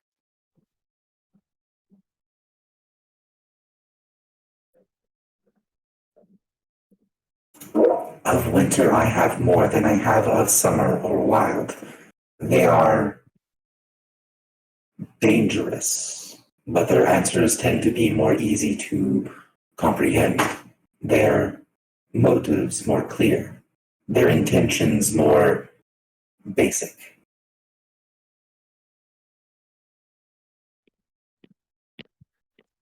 Well, should we just do that?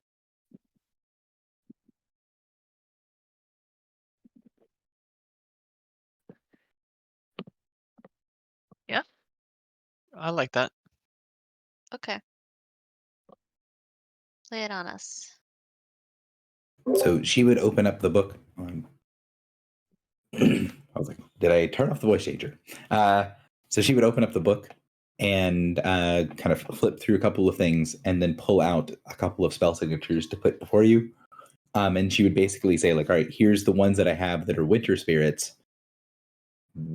What sort of things are you looking for within winter? Do you just need it to be general winter information? Do you need it to be much more specific than that? And she'll lay out like 6 different spell signatures. They're like, okay, these are the ones that I have that I think are applicable. But you get this sort of this sensation when the Sphinx is kind of bringing it up that she goes away from the normal sort of like teacher student vibe that she tends to give off, and now is in kind of like shop talk mode of like, okay, we're going to use these tools to do a thing. Which tool we use and what are we trying to get done here? And then we can pick the right tool for the job.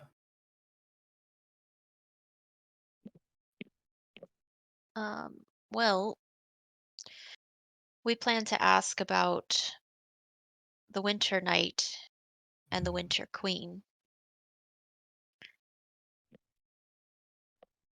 To ask of the knight and of the queen that is, those are questions that have weight. I would remove these 2 spirits from the consideration then. What else would you be asking? We are considering asking about the remaining eyes of Morthak's eyes.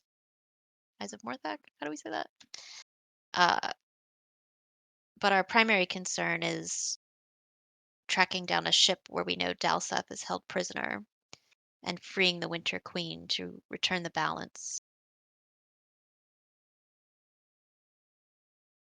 I do not know if any of the ones I have would specifically work for this endeavor. For my understanding of the imprisonment of the Winter Knight, it is far away from the worlds of Suban and her close mirrors. Neither the Fae nor the Fel should know any great deal of information that is outside of their typical spheres of understanding. There may be a specific spirit with specific information, but I have not asked such of any of these four.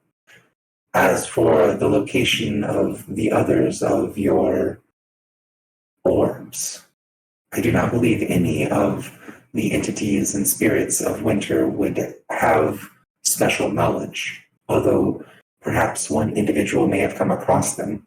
That is not something that I can tell you from a generalized perspective when asking for which tool to use. As far as knowledge of the freeing of the Queen, any of them would know some things. Each of these four is connected in some way, great or strong, to all parts that are winter. And the queen that is the strongest of the active queens of any court. We know that Dalseth's prison was discovered by an Imperium ship. Would any of your oracles have knowledge of the Imperium? Yes. One of the named ones was captured by the Imperium and imprisoned for quite some time. They will have a perhaps skewed perspective, but will have information regarding the Imperium.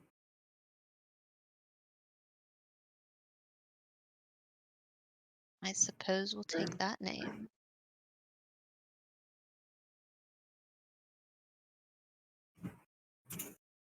So she sets them out, puts the four out that she's sort of considering. You kind of explain some stuff, and she kind of thinks about it, removes one of them that gets down to like just three, and then we'll give you the three that that she said is like, these are potentially the most useful, depending on what you think is going to be more important than others.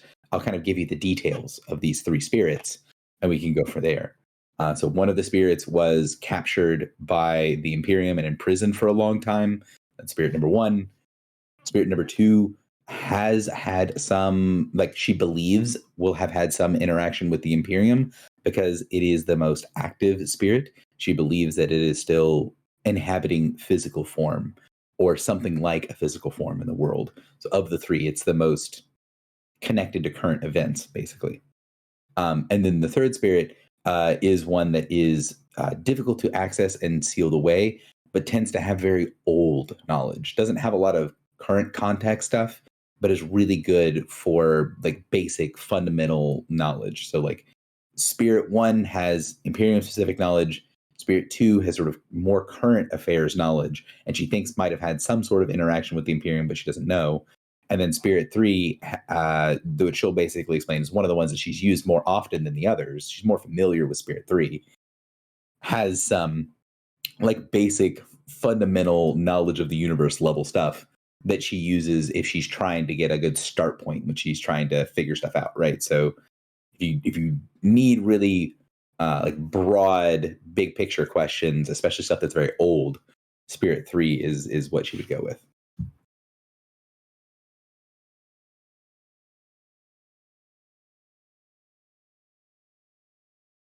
What do you guys think?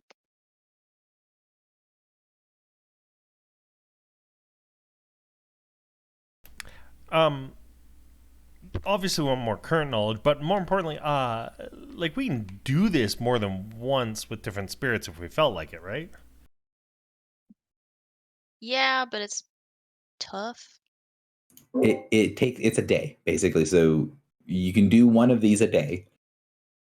So you can do another one, and if time is not of the essence, you could do all three. But time is always of the essence with us. Yeah, you guys have jumped back into the normal part of the universe, so time is going to matter more now.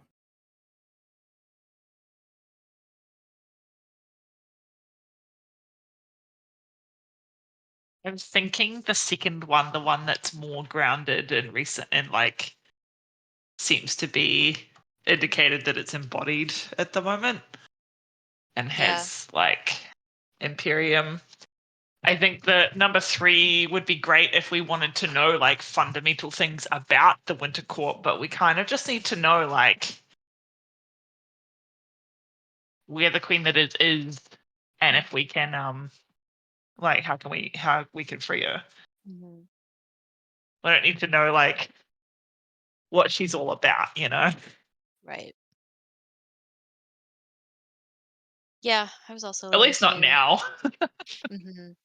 I'm just worried if we go with 3 that it won't know where the prison is. Yeah. Yeah, same. All right. Let's go with 2. So she, the Sphinx puts them out there and will basically explain the process of unbinding, like uncovering the spirit's name and essence from the page. And it's like each of the pages in her book has a ward on it that prevents the name from being spoken, that prevents people from interacting with it. Basically, it's a cover on top of her Rolodex of spirits. And so she'll walk you through the process of this is how you remove the cover to get access to the spirit underneath. Don't do it unless you're using it, right? Like don't remove it from the container until you use it, and then when you get done, put it back. Like you should only have it exposed for as little time as possible. And the Sphinx will explain that there's not a lot of likelihood of things going wrong with it exposed, but it's kind of best practice. Certain spirits have different sort of rules, regulations, can cause all kinds of stuff. She would go on tangents if she was allowed. But basically, put your tools away, only have one at a time, and she'll show you how to unlock each of the 3, unless you keep all 3 pages, and shows you how to unlock Spirit 2.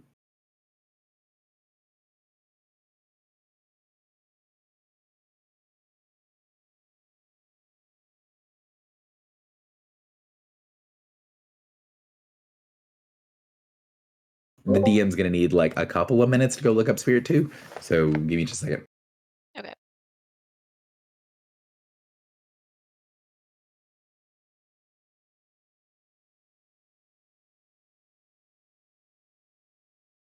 I will be right back then.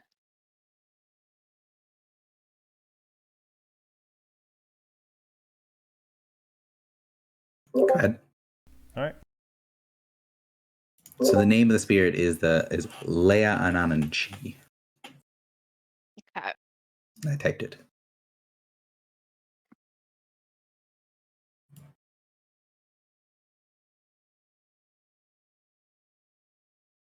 Leia Ananchi. Hmm. Yeah.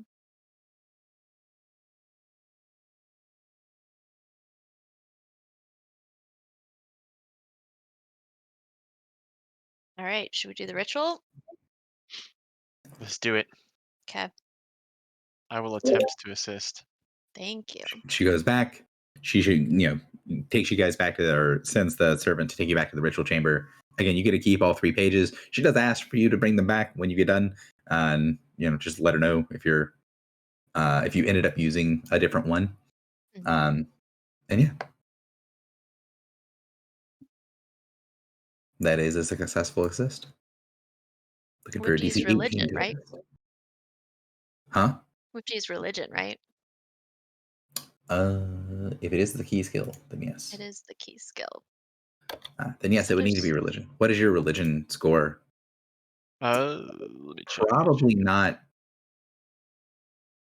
They're probably Probably 5 less, which would get you to 23, which is still plenty.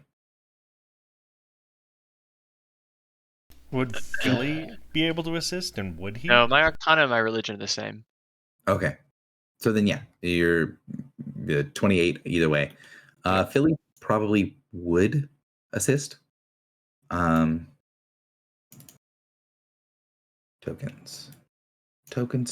all the tokens. This is trying to make sure I'm not pulling out the wrong, because Filibuster has like 5 journals right now.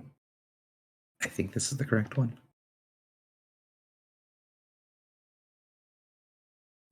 That's uniquely unhelpful.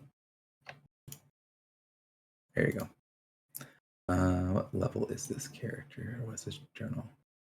Half level is 8, so yes, this is the right character. All right. So,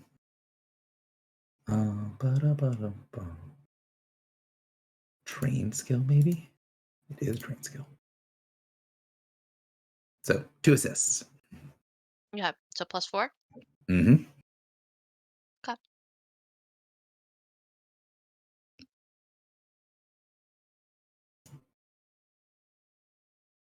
How many questions is that? It's 3, but then I have the ribbon of limitless questions, so it's 4. 4 questions. So the ritual as it's being cast, you can tell that the room starts to change and move. And as you cast the Consult Oracle, you can see that the walls of this area are in sand, and they respond to the ritual being cast in the room. And there is a sort of ease of casting a ritual in this room that doesn't really translate well to like mechanical stuff, other than you could tell if you had a ritual that used a healing surge or used multiple healing surges in this room, it would cost 1 less healing surge. So for the things that don't have healing surge cost, it's just very easy. It's like having kind of like she said, having the correct tool for the job. Mhm. And so what ends up happening is you'll find as the ritual completes, they're in this sort of stone forest, and there are these stone pine trees that are all on the walls around you as the spiritual presence fills up the ritual circle, and you see a ghostly image that looks basically like every other oracle. She doesn't look like she has much of a difference other than the fact that you can tell that it's vaguely feminine. So like when you summon like some specific spirits, when you summon them have really drastic effects. This one doesn't. You get the impression that most of the impact of the spirit being here is the room reacting to the spirit, not the spirit changing stuff as it appears. Okay.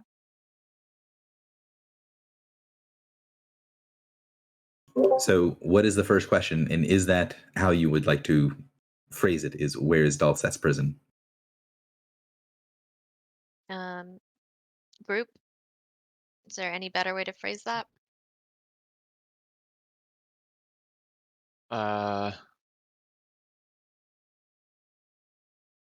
Maybe ask for like where the location of the Forerunner ship that contains his prison. Okay. I don't know. We know it's on the Prime. Okay, so something like, where is the Forerunner ship on the Prime that contains Dalseth? Where on the Prime is the Forerunner ship that contains Dalseth? It is unknown to me and all that think as I do. We that would wish to find it have not looked. Those that wish to find it cannot see.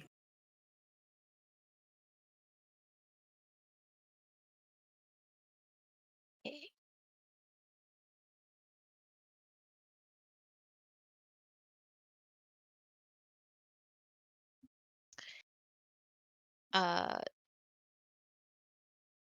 So group, go on to question 2. Is the wording okay? How do we free the Winter Queen that is? Well, what if we asked where did Stent's ship go? Okay. Or We could ask, I mean, I don't know, like how specific can we get? Because like one of the questions we could ask is we could say, a salvage ship captained by an alienist named Stent was sent to like investigate a disturbance. Where was that disturbance?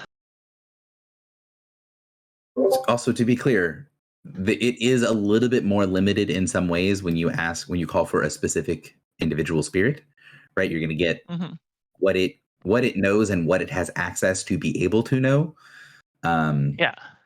So just making sure that that's like, this isn't So- all oracle. Okay. Yeah. So this is not the kind where as long as one person knows it, it knows it. No. Okay. Yeah. Okay. So then do we think we should just leave this? It just can't know. It said it's unknown to me and all that think like me. We could leave it for now. If we have spare questions at the end, come back. But I think asking about winter is more important. Yeah. Yeah, I agree. All right. So is the wording okay? How do we free the winter queen that is? Yeah. Okay. Hit it, Gary. Untie what has been tied. That is of purpose true.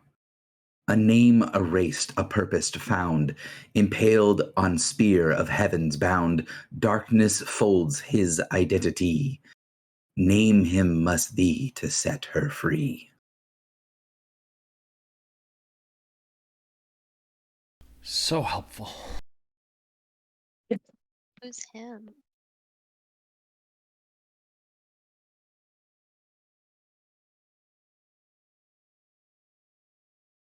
So when the spirit says that, you get this sense of cold in the room, like the temperature noticeably drops.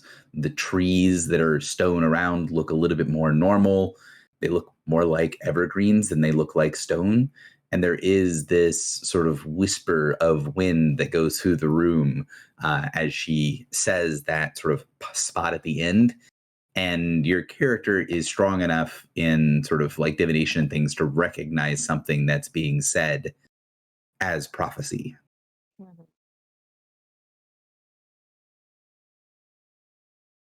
Just because it's prophecy doesn't mean it's useful for us. we have no understanding. Impaled on spear of heavens bound.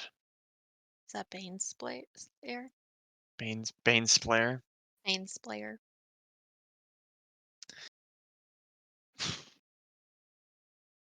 Darkness. Does that folds- mean it's Terminus then? Who's keeping her?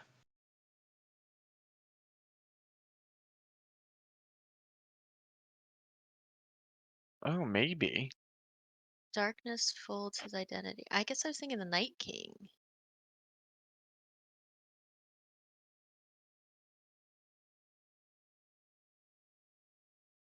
That also could work. Because he was also sort of impaled. He was. A name or By proxy. Mm-hmm. Although if this is a prophecy, has it already happened? But we know his name. His name wasn't erased. But the real Night King's was. We also Ah. know his real name. The Night King's real name. We do. Name him as these. I mean, maybe that's why, like, Summer couldn't help Oh, us. right. Because she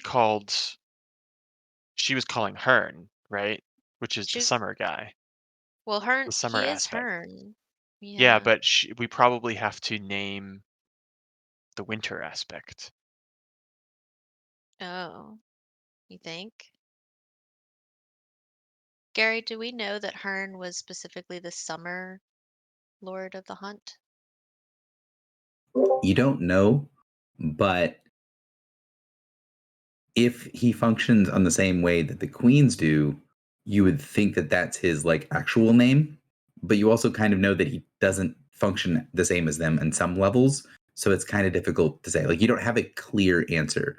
Yeah. It might be something like where you call Clotho Clotho, but you could just as well call her Salumane, and you're not wrong either way.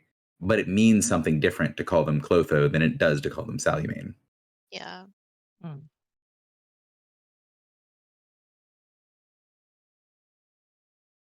Okay. I mean, can we ask the Oracle what it means? You can ask a specific question if you want to try to get clarification on what this thing means. So I'm thinking we could ask, what is his name?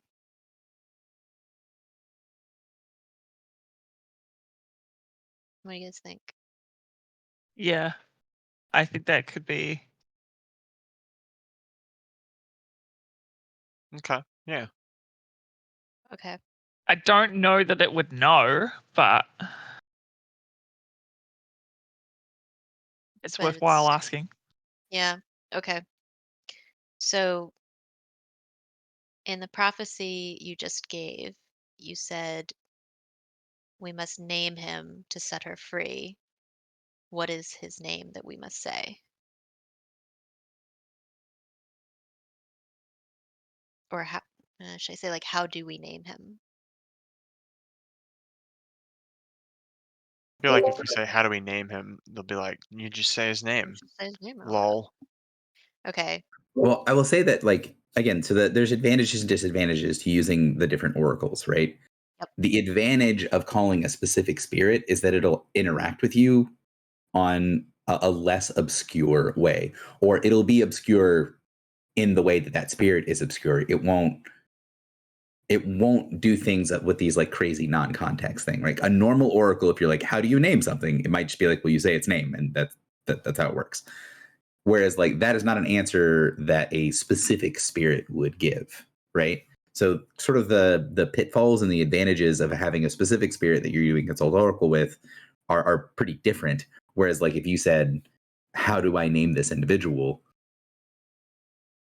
A normal oracle would not imply context. A specifically named oracle, like what you're using right now, would imply context. It's whether it's going to imply the context that you want it to is the question. Okay. So I would say in the prophecy you've just given us, you say that we must name him to set her free. What is his name?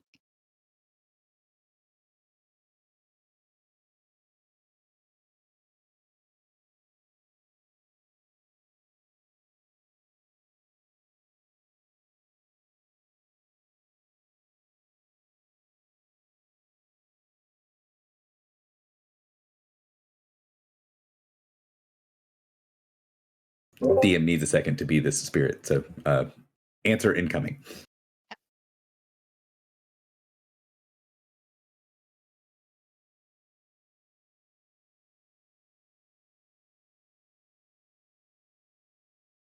What if we just had the spirit, as a result of saying this name, invoke something that we don't want invoked? I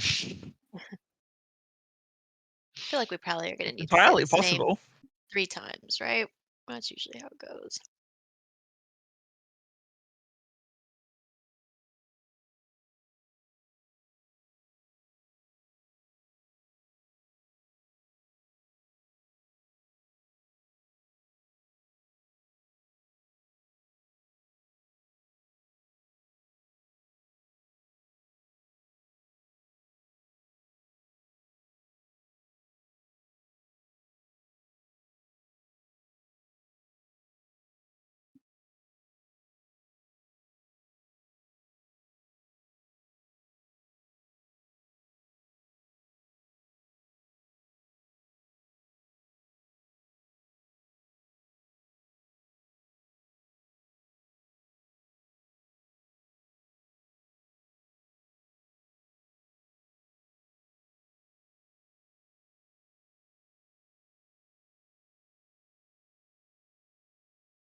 So the sort of imagery around the forest gets much stronger, and the spirit responds. Thrice bound, thrice sealed, much have I found, Elendari revealed, to name that which is outside. No power have I, no power have we, no power has she.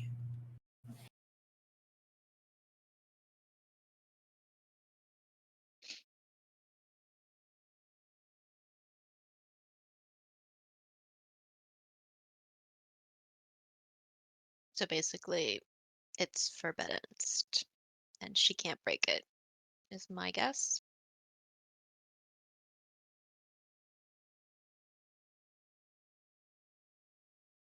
Are the Elendari outside of reality? I didn't think they were. We learned that they're devils, but we don't really know what that means.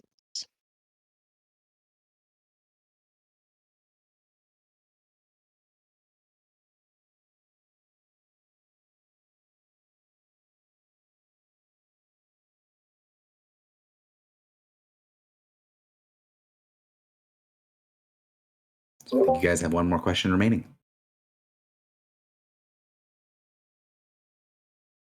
Yeah.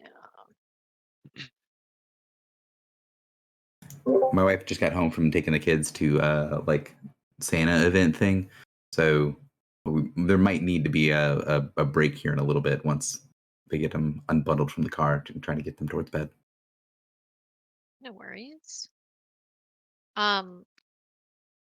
Do we want to follow this line of questioning, or should I just ask about the eye? Which she might not even know. Yeah, I don't think we can get anything. I'm getting the distinct impression that any further question about this is not going to be helpful. Mm-hmm. Well, I mean, it is interesting. So she said to name that which is outside, capital O. So, like, is the queen, was the queen taken? Is she like outside of reality? She was taken by the adversary, maybe? Well, we have to name him, and we asked what his name is, and the Oh, spirit said, "I can't name that which is outside."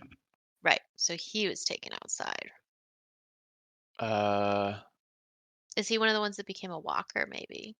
Yeah, that's what I'm thinking is like very well could be, yeah.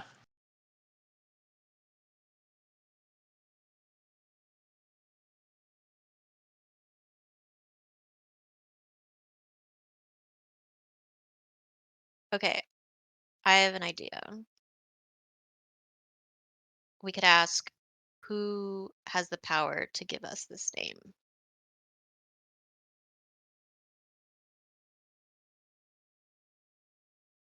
Mm.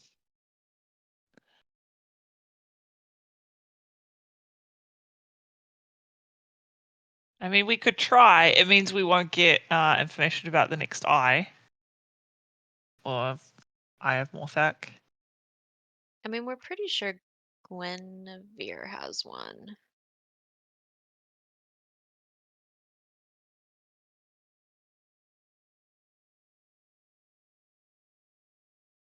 I don't know. What do the rest of you think?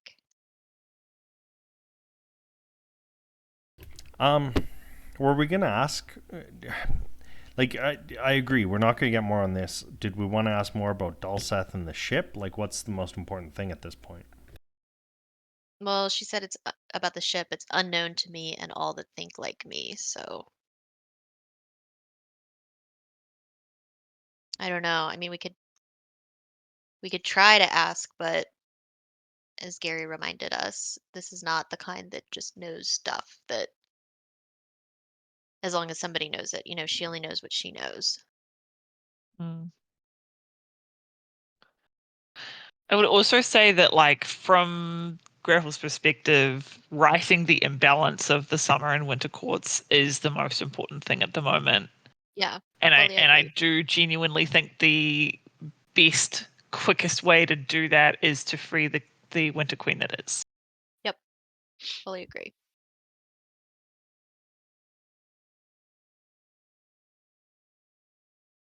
So we know to free her, we need to name somebody who's outside. So I feel like the next question should be who can tell us the name? Yeah. So the lines that I'm kind of zoning in on is that darkness folds his identity and Elendar revealed.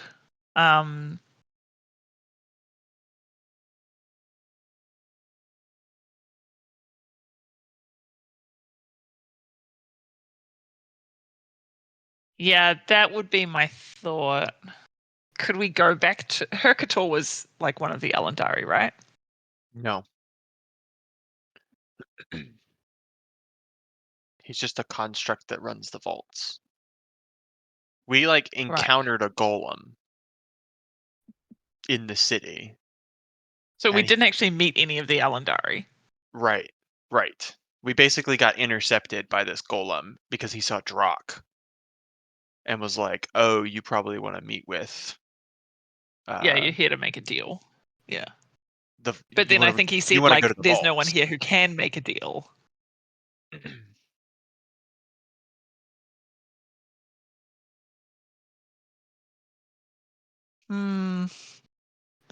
Yeah, I think one's idea of like who can give us the name is the next best thing we've got. I'm not hopeful that it'll like give us anything that useful, but I think it is worth the try.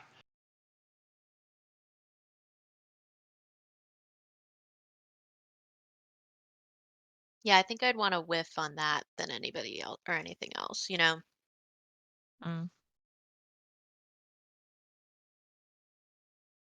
Because this oracle did give us, you know, although it's a prophecy, it's somewhat of an answer.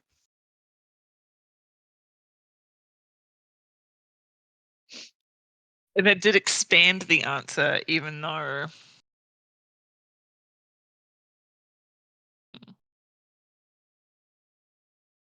it's not that useful, it did give us new information. Like it added, like, there's an Alandari connection. Yeah. I'm It's guessing outside. that the spirit knows the name, but can't say it. And the reason it knows it is because the Alandari know it. But maybe there's a specific Alandari or, you know, like we have one Yeah. more question. I feel like we might as well use it to get Try whatever to get advantage. this. Yeah. Yeah, go for it. Okay. So,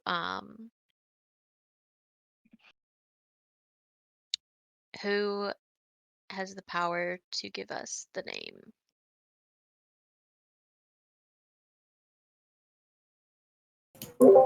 All creation's laws have held him at bay. The power that is this name to say, your only course is tainted power of fallen counsel. If a price be paid, a mortal can counsel. Mhm.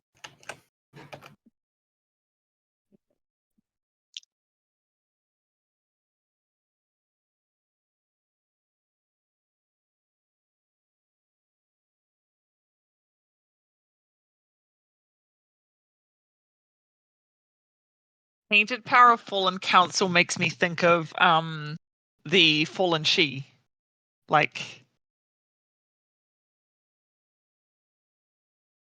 I think it's the broker. The Matmaraji.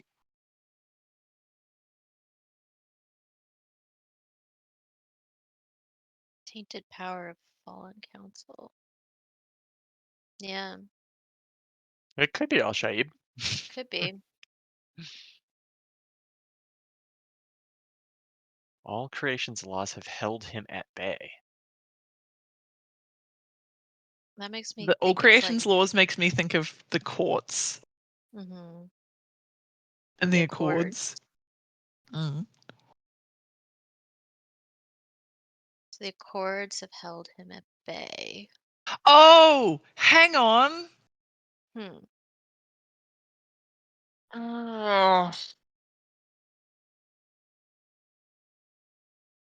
What's his name? The 11th Star Shadow. Pandorum? Pandorum. Is it him? No.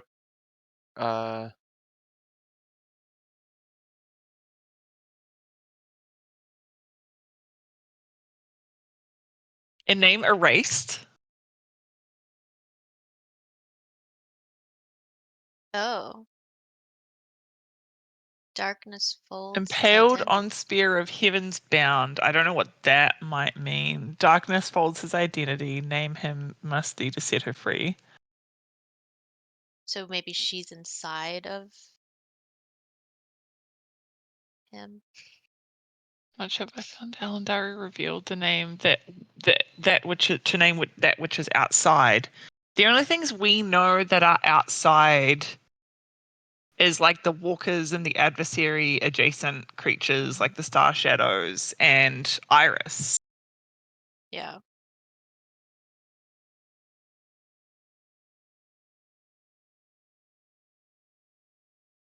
And he says no power have she, so I don't think it has something. I don't think it has a lot to do with the. Like, if it was to do with the Accords, then the she would have power, right? Yeah. Maybe we could talk So to all Vess. creation's laws might mean like reality itself has kept him at bay. Mhm. I mean, can we debrief this with the Sphinx? Maybe she has some insight. Yeah, she might actually have some insight. Yeah.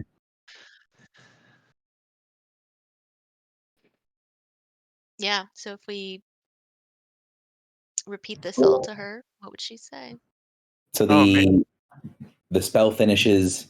You see the apparition of the spirit in front of you, and it focuses heavily on you. And you can see for a second like it's reacting to you in a way that normally the spirits don't. The spirits just it's a one-way interaction, right? You do something, they respond. They don't tend to do something that is not a direct response. But you'd expect when the spell ends that the spirit just dissipates and goes away. You get this thing right before the spell ends of the spirit trying to focus on you, and then it fades. Hmm.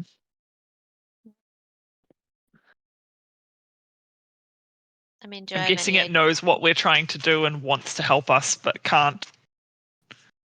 Maybe.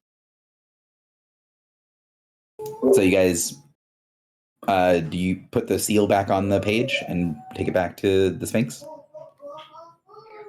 Yeah, I guess so.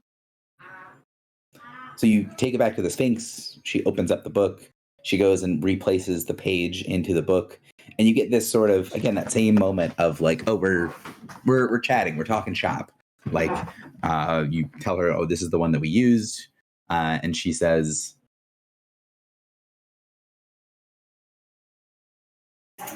I do not know how much experience you have with invoking specific spirits, but I hope this was helpful at getting your questions, or if not, helpful at asking better questions in the future.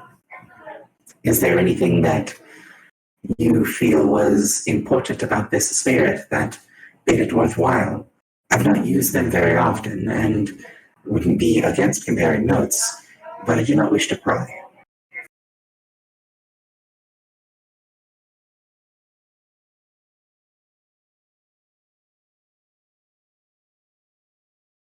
She spoke in riddles,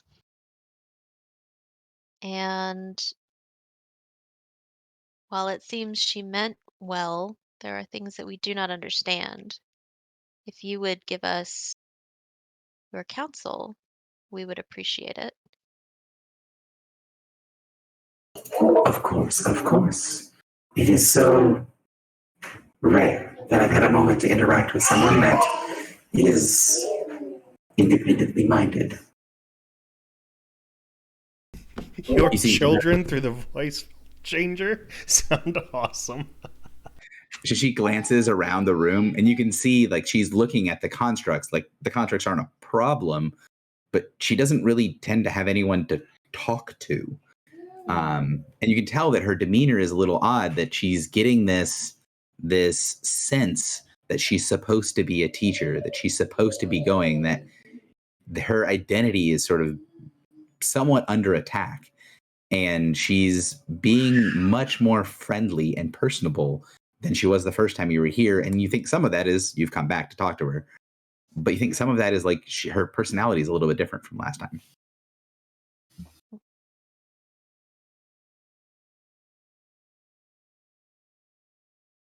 So you say, do you want to compare notes? And she's like, sure. And I'm not going to pry, but whatever you want to share. Yeah, I mean, I think I would share that we asked about freeing the Winter Queen, and she gave us her prophecy, and we asked about the name and who could give us the name and everything that she said. Ah, yes. Dealing with proper she, sometimes they have obtuse ways of speaking, even when being invoked. This one is stronger to their current form and identity because they are still able to interact with the body, I believe. And the things that you've mentioned are riddles, of course, things that I would be able to undo knowing the context of the creator, but I am concerned. What is it exactly you're after? You're looking for those specific pieces of information, and you intend to free Summer. That requires a certain set of actions. Free Winter. Winter, yeah. It's pre-winter, sorry. You can see that like her demeanor as you're kind of talking, as you're going through things, is very, again, that like shop talk. When you explain when you say the prophecy part of it, she starts to not be as friendly as much anymore. She's still talking to you, but we have characters in the group that are insightful enough to recognize that there is a bit of an attitude change from the Sphinx. Like she recognizes a lot of what you're saying, and has an opinion on it. And so she's asking, like, what are you guys specifically looking to do with this information? We are seeking to return the balance of summer and winter. And we believe that the best way to do that is to free Mother Winter. And it is this pursuit of a chain, of a riddle, a story, a poem, that will lead you to the most obvious choice, to pursue these lines of text, to consult oracles, to look in hidden texts, to do whatever must be done, to risk your very selves. Is that a risk you wish to take again? I can see darkness in the futures ahead. Some good, some ill. And this darkness I've seen before. I am just starting to know you, and I do not wish for our conversations to be at an end. I would hope that when you leave this place, you would be able to return, to speak with me again, to exchange knowledge and riddles and information, to let me see what is outside from a perspective that is not of oracles or cold information. I want you to survive, and the last I gave this information to, if it leads the same place, did not. We very much would like to survive. But we believe that if we do not free Winter, Soulbond may be destroyed. We know that freeing Winter is an important step in allaying the adversary. We do not know what other safer path there is to take, but we cannot do nothing. We cannot survive and ignore the universe being destroyed around us.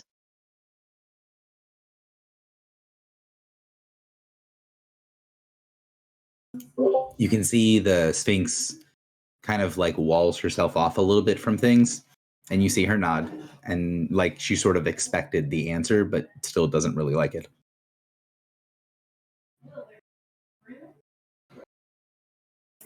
Then I will tell you what I told her.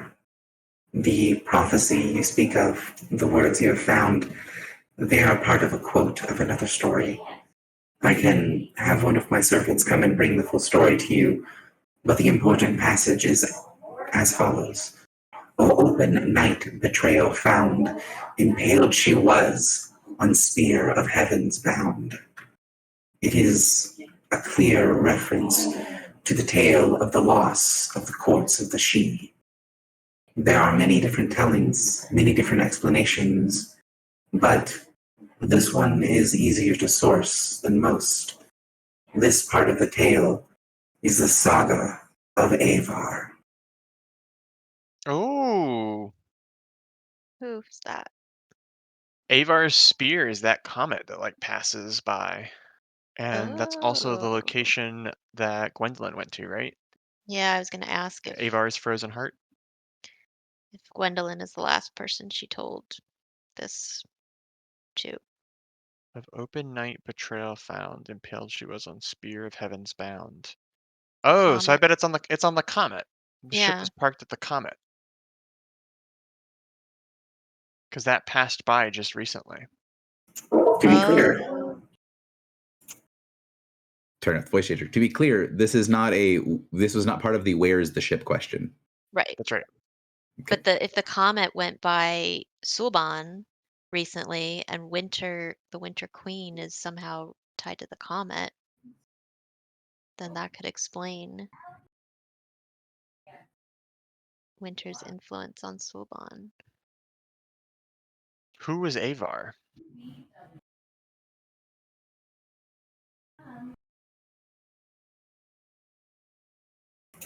Avar is a name given in place of one that has none to a betrayer among the Elendari people.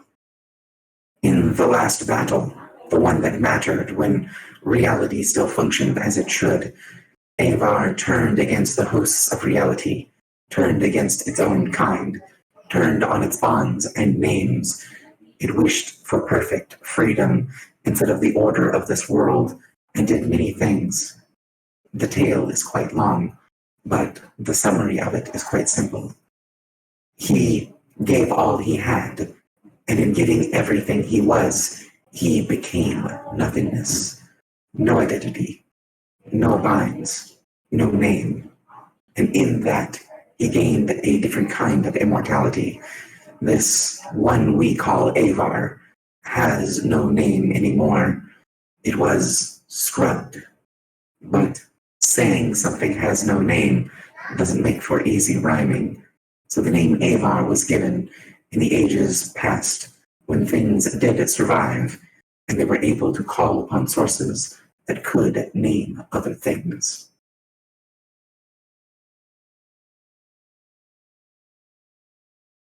Was this Avar one of the things that was taken from this reality and became a walker? It is not known what exactly became of Avar or the entity we will call Avar for the purposes of this conversation. There are many different beliefs, some of which I tracked down with my godchild. What is important is that the creature that became the thing we're calling Avar was very strong, and by removing its bindings, it became stronger still.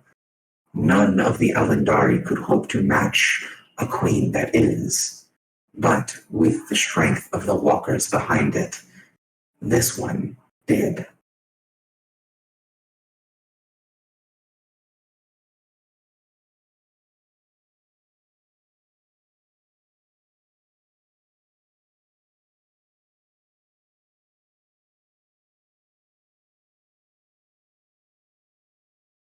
When you say the last battle, which battle are you referring to?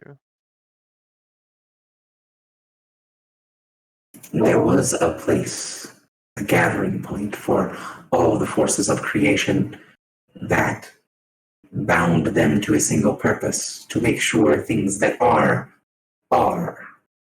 This language is not good for explaining things, but basically the fundamental assumptions of reality have to be maintained for things to function in the way that they should. Even an entity that is very self-serving wants that self to be the one that they prefer and have control over who and what they are on a very basic level that is difficult to speak about. This place was designed to gather those forces if anything ever threatened, and at that place is where what we are calling the last battle was. The battle where Avar made his move. He betrayed the courts. He became something new. something different, something nameless.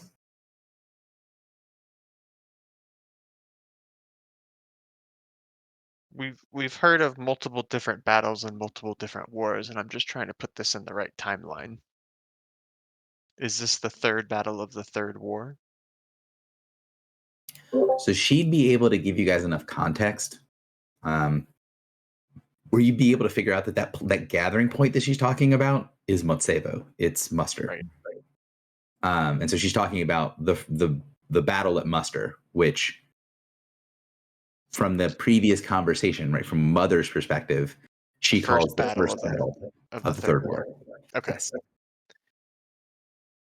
So from the Sphinx is being clear about two things. One, she's using the terminology that the book uses, right? She's talking about this story, and the story uses the term "the last battle." So she's saying, in the story, and she's happy to give you the full book. In the story, the last battle is the term that's being used, and she kind of gives you the context to be like, this is what they're talking about.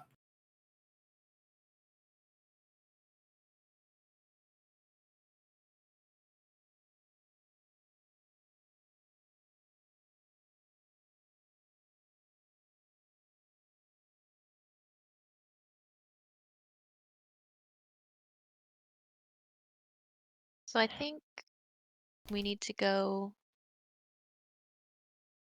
investigate what happened to Gwendolyn. Gosh, why can I never get that? Gwendolyn is the daughter. Gwendolyn, Guinevere is the mother. mother.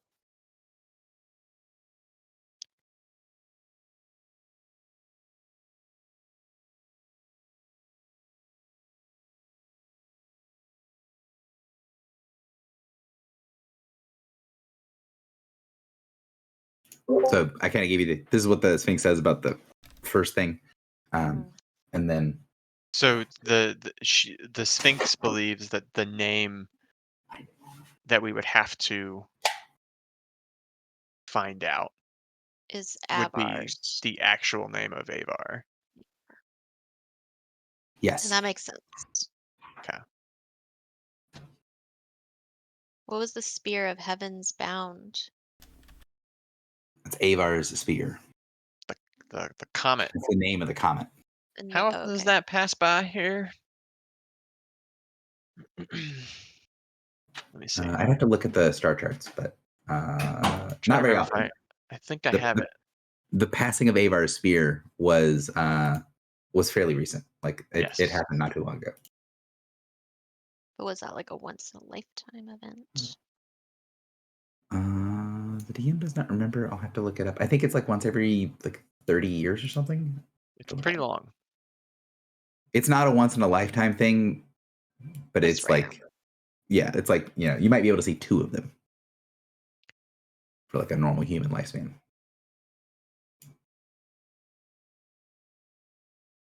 So I guess I'd want to know, when we asked who can give us the name,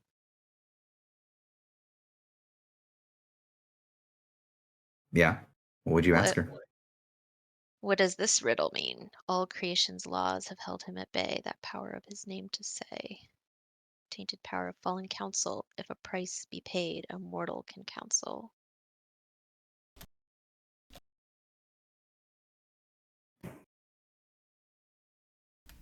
From the perspective of that spirit, I can give some context, but I don't fully understand the exact explanation. The context I can give is that creation's laws are the way the Sidhe look at divine right, at divine explanations for things. You bear with you an item of creation. That means you bear with you an item that is empowered by the highest kind. They are the ones that determine creation's laws. Their domains are the boundaries for the explanations of basic principles of existence. And it was their laws that held this entity at bay. You are attempting to find something that was changed, altered, restricted by the gods. And in that restriction, there was power. In that restriction, there was something else. The gods in all of their strength must obey the rules and laws of reality, but that is not such for all things. Things without nature can break some fundamental truths. A creature that is always truthful will always be truthful, if it has nature. A mortal that is always truthful is always making the choice to be truthful. And there will always be a time when a choice can be made, conditions can be met, where the truth will be a lie. This is what it means that creation's laws have bound it. It has removed it from anything with nature. You must instead have something that is able to bridge the gap. I think the third stanza is the most clear reference of a tainted power of fallen council. This, from the perspective of creation, is something that resists the power of highest kind, an ancient adversary for them, but something that is not much expressed in the mortal current world. It is not unfindable, but I do not know how strong the reference is to the now. And lastly, the thing that narrows it down most for me is, if price be paid, a mortal can counsel. That implies the price cannot be paid by one that is immortal, by one that has nature. It can only be paid by a mortal.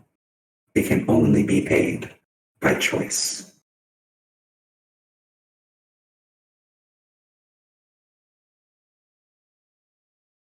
So basically, the Sphinx is saying she's not certain of the answer, but she gets a lot of the context, and she thinks that she's got some things that'll get her close to the right answer. And so she gives you all of her context. So it's an Alandari.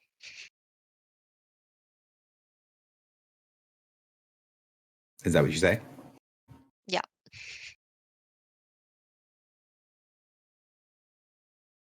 The Alandari you look for could potentially be this connection, the one that was known by Avar in the legends after its passing. That could, but traditionally Alandari are creatures of incredible law, as strongly bound to their word and truth and state of nature as a she would be. Stronger still than gods or other creatures, they are bound very tightly by the binds of identity. They hold those names to be self-evident in truth, to the strength that their real names are often hidden because they're only referred to by their nature's identity. The broker is a name because it is what he is and what he does. So such are all the Alandari. So strongly tied to their name are they that their purpose and who they are inseparable. This needs to be something else. A mortal could pay for counsel, but the Alandari will deal with others as well.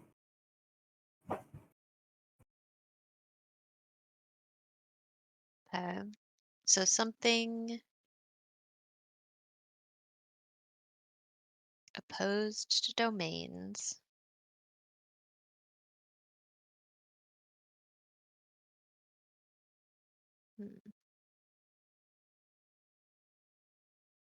Is it Al-Shaib?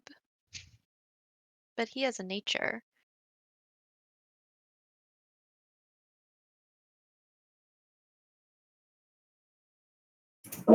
If you speak of your Jinn, it could be one. Formerly they had counseled the primordials, enemies of the gods. And when the primordials lost, their councils were destroyed. Most of them were stripped of all of their strength, using their own powers to rewrite reality that would show them a reality where they were powerless. Few of them were able to escape being completely unwritten from reality. Those that were are lessened now. And if you have with you one of the Matmaraj, They have nature, yes, but part of their nature is to allow for mortal will to change the nature of others.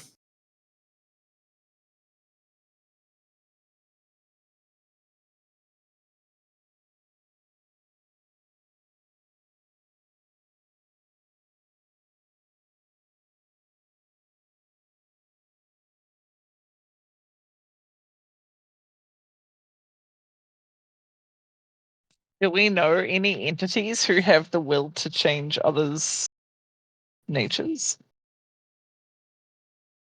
Didn't Merc's daughter just do that? Well, I guess she didn't change nature. She gave them nature. We give nature. I mean, if she can do that, I'm assuming there are definitely others that have powers like it. We know that there were creatures who created the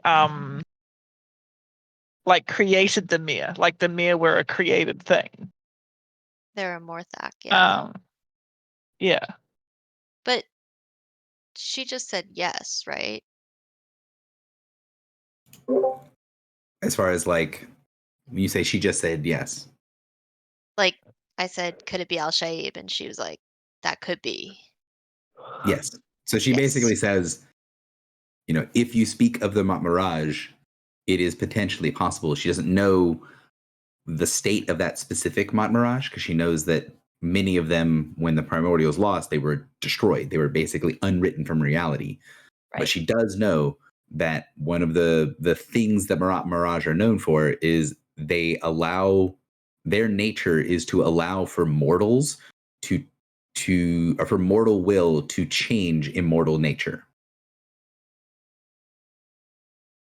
Oh, And there is an implication that goes along with that of like this is also why they are feared.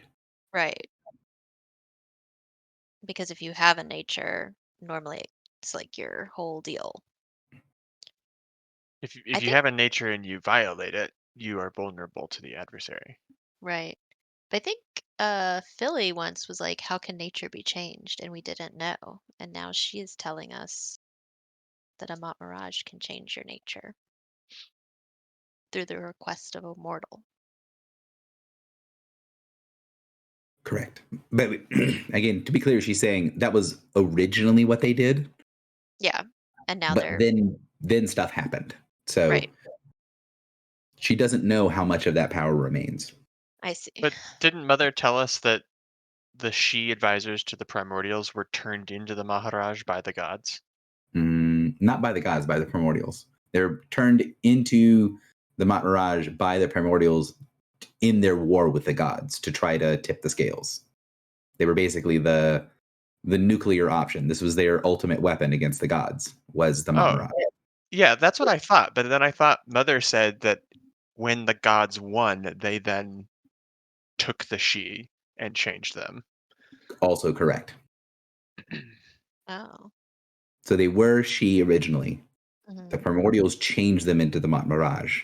Mhm. And then when the primordials lost, the gods forced the Matmaraj to be rewritten. And what the Sphinx is saying is many of the Matmaraj were basically forced by the gods to write themselves out of existence, to destroy themselves with their own power.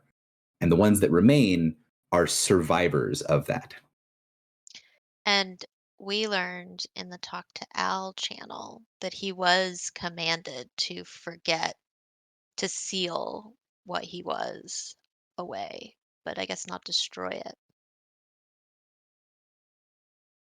And what she says is she knows that the ones that were able to avoid the destruction were ones that were able to twist, to change, to alter the mortal's phrasing to their benefit, right? The idea of the Matmaraj have the ability to sort of twist the way that you say things.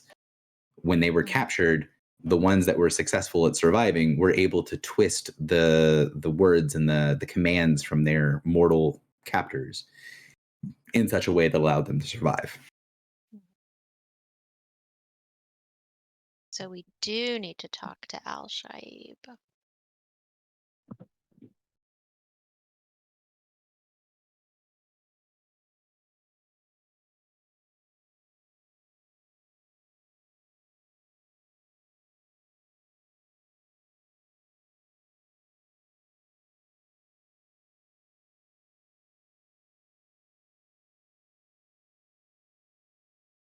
this going to be your second wish? I think it might have to be my second wish. Do you think that we could just ask him, like, I mean, we could what start is by the asking. name? Like, what is the name of the Elendari formerly the Elendari known as the artist formerly known as? Yeah, I mean, let's definitely start by not using up one of my remaining 2 wishes that stand between me and death. But, I think bringing back the Winter Queen is probably worth it. Is Al-Shaib still drunk on sunlight? I mean, he's going to be a little difficult to deal with, yeah. But I mean, if there's we have a reason to deal with him while he's kind of punch drunk, then I mean, it's not impossible to talk to him. It's more that that he's going to be more difficult to interact with while he's drunk on sun power. Wish number 2, get yourself sober. Wish Have a number cup of tea. 3, what is this name? I Wait, have you wished for more wishes? Not yet. Okay.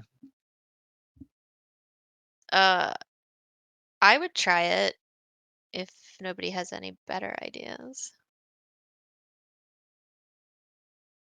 So, sorry, before we use wishes, it definitely sounds like he has the power to change, if he can write himself out of existence, he can definitely change his nature.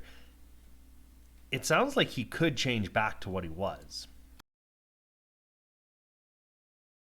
Maybe. I'm saying, though, we should just have a conversation with him to see if we can find Avar's true name. Yeah, which is fine. I'm just saying, maybe, let's avoid using wishes as much as possible because Oh, yeah. it For sure. sounds like we could return him, right? So that'd be Yes. beneficial. Yep. It'll be just like the ending of Aladdin.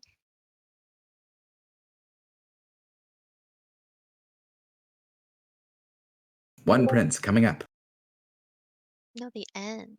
That's at the end, right? He says, the genie assumes he's going to be wished to be a prince again. He says, one prince coming up, and then. But with That's not what one, happens. it would be matching the Joneses, right? Yeah. One Joneses. Jones plus. Always wish to be one step better than the Joneses. But yeah, is there anything else that you want to talk to the Sphinx about? Is this a head back to the ship and get Al-Shaib's attention? She gave us the location of Avar's frozen heart, right? Yeah. Okay. And also, it's not like you guys have a couple of good star charts. It's not hard to find Avar's sphere. Like, it's hard to get there for normal people, but like, where is this comet is a very predictable thing, and also something that people use as a reference point for all kinds of stuff in space. So like, this is a well-known landmark when you're using to navigate and do stuff in space.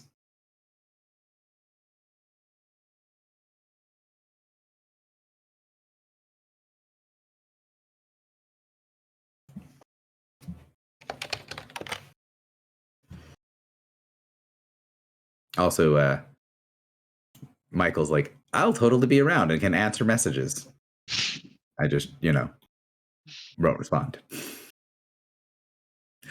Anyways, so yeah, if there's nothing else to talk to the Sphinx, you want to head back to the ship, sounds like? I think so. I would just ask how Rajul is doing, if he still remains under their care.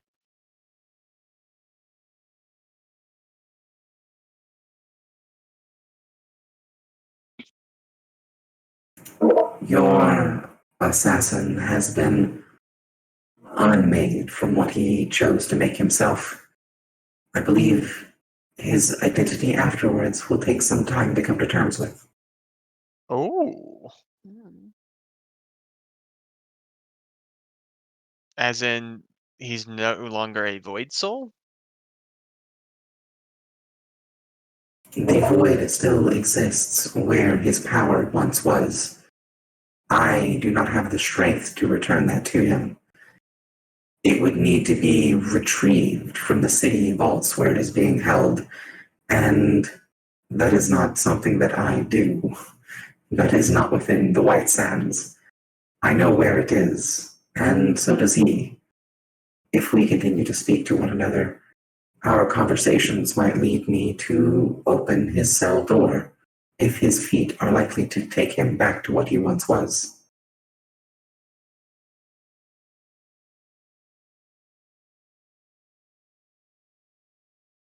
Does Morin know what the City of Vaults is?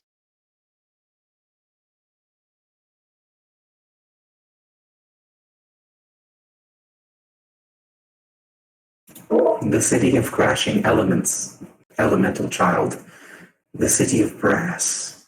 Its ruler has his elemental soul. Everything he was given up and made void. That is where he would need to go. But he has not made that choice yet in his heart.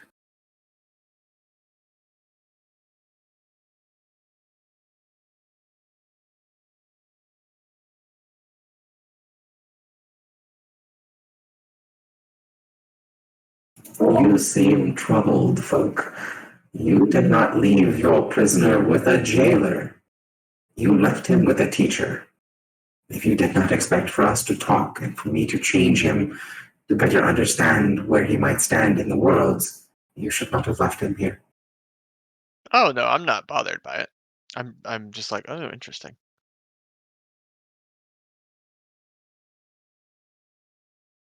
I think she was more like, you guys said sort of like an offhand comment of, how's that prisoner? Da, da, da. And then she's like, oh, this is what I've been doing. This is how I've been working on him.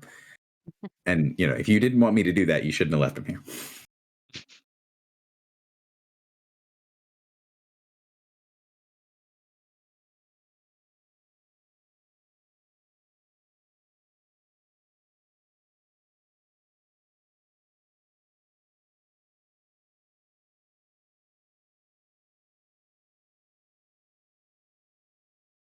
So anything else to ask the Sphinx before you guys head off?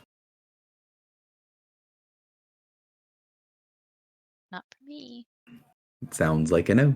JP, I haven't heard you say much in a little while, so just to check in. Nothing on my end. I don't really have anything to add, just listening in mostly. Okay. So you guys head back through the temple itself. You know, there's like 30 floors between where your ship is parked at the surface and here. But you don't have to like walk up the stairs. The temple guardians will kind of meld you through the floors on like a sand elevator up to the top to make it back to your ship. And you guys can return to your ship parked above the sands. So now is going to be the conversation with Al-Shaib, I guess. Yeah. To enter back onto the ship, the air is a little uncomfortably warm. It's something that you're noticing more because it's unusual, not because it's uncomfortable. Like it's not super hot, but say if the ship was normally kept at like 70 degrees Fahrenheit, the ship is at like 80 degrees Fahrenheit. It's not hot enough that it's going to be causing like constant problems, but you've been used to the stability of the ship being always the same temperature at all times. And so for like a better terms, the thermostat being set higher is noticeable because it's cooler on the ship than it is in the sands. It's like 120 degrees at White Sands. But it's, you know, not as cool as you would expect when you get onto the ship. Could we have that in real units now? I don't know what the answer is. 30. You can Google it just as fast as I can, is what I'm going to say. It's 120 degrees Fahrenheit down below, so that's like, what, 45? No, is it really? That was. It's Quite quite right. Oh, yeah. It's cut it in half and subtract 32, something like that. Other way. I don't remember, but that is what it is. It is 80 on here and 120 out there. So you make it onto the ship, and one of many. It sounds like it's on to you. Yeah. Can I connect with Al-Shaib? Will he talk to me? You can. The connection, again, it feels kind of difficult to focus on, not because it's hard to use. It's more like it's very erratic. And so if you go and you try to call Al-Shaib's name, he does pay attention, but you don't feel like you get the sort of narrow focused, all right, I'm paying attention that you normally get. You get a much more vague, like, oh yeah, hi, the style feeling. Al-Shaib, I hope you have enjoyed your meal. It seems that you have. My friend, this is a very unusual experience for me. I think the mortals call it happiness. I have not felt it in much long time. I'm glad to hear that. I have an important question for you. I need a name of one who is called Avar. So you get a little moment where that sort of drunken wobble vanishes, and you feel very intensely like a bright heat on your skin. It kind of feels like there's a heat lamp on your body all over. And then it passes after a second, and Al-Shaib says, "Ah, yes, my friend, I know of such things. Or I should say, it was once known to me, and I know of a way to recover such things that were once known. This is not information I can tell you easily, my friend. It must be an effort of will of mine, a changing of things that I must do. And for me to change reality, for me to change things, I must have your piece of will. You must make it a command, my friend. Else I cannot make it a thing that is known." Yes, I thought this might be the That case. makes sense. I do wonder if I am to get the most benefit for you, my friend, out of this command. Are you able to tell me how I could word this to help you unseal as much of you that has been locked away as possible? Interesting for things to ask. I remember the ones that held the chain for so long had always asked the reverse. They were not my friends. They would ask how best to make it suit their specific needs, not how best to suit me. But it is difficult to know. I do not know, my friend, what I did not know. If I could tell you a specific thing, then yes, I would want to have as much of what I was be me again. But this has been a question that others have asked of me in past. I remember the question. I do not remember the answer. Others have commanded you in the past to remember who you were? No, little friend. Others in the past have demanded to know the name of those that are called Avar now. Those, as in plural.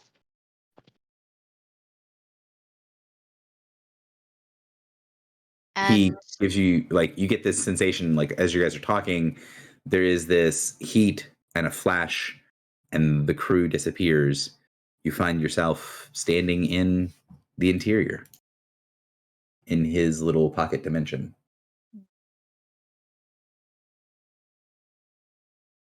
and I know that I have given you one command, and I know that I can only give you three. And after the third, I believe I will die. Is that true?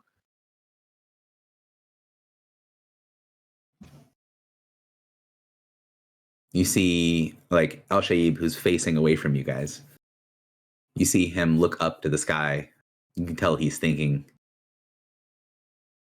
My friend, it is not something I truly know.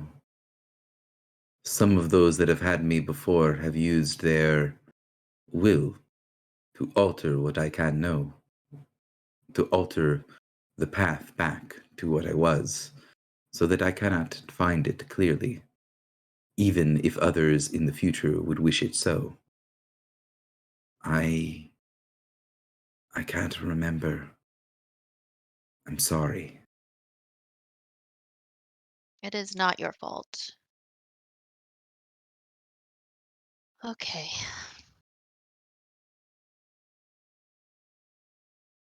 What I can say, to answer your question, my friend, you ask what you would need, how things would need to be phrased for me to release the most of myself, for me to do what others would say would be to take advantage of your request.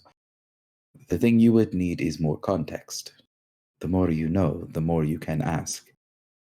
The things that I can tell you will always be changed by what I have been bound to know, not what may be true. Even though my binding is to tell what I believe is true, if those things are altered, then how do I know? It must be in the fullness of my power, in the invocation of the expression of mortal will. Those things I know as truth. Beyond myself, beyond doubt, beyond reason, they are basic to the universe. This is how I function, my friend. I know little else of the rules. But I can say, if you wish for me to use one of your remaining commands, I can do so and find this name you wish. Or, should you wish to try to have more context and save this precious resource as other mortals have, then I can give you the context you would need to find such an answer for your own. That is generous of you. I wonder,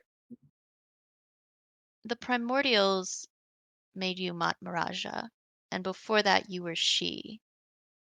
If you were commanded, could you be returned to she? And would you want that?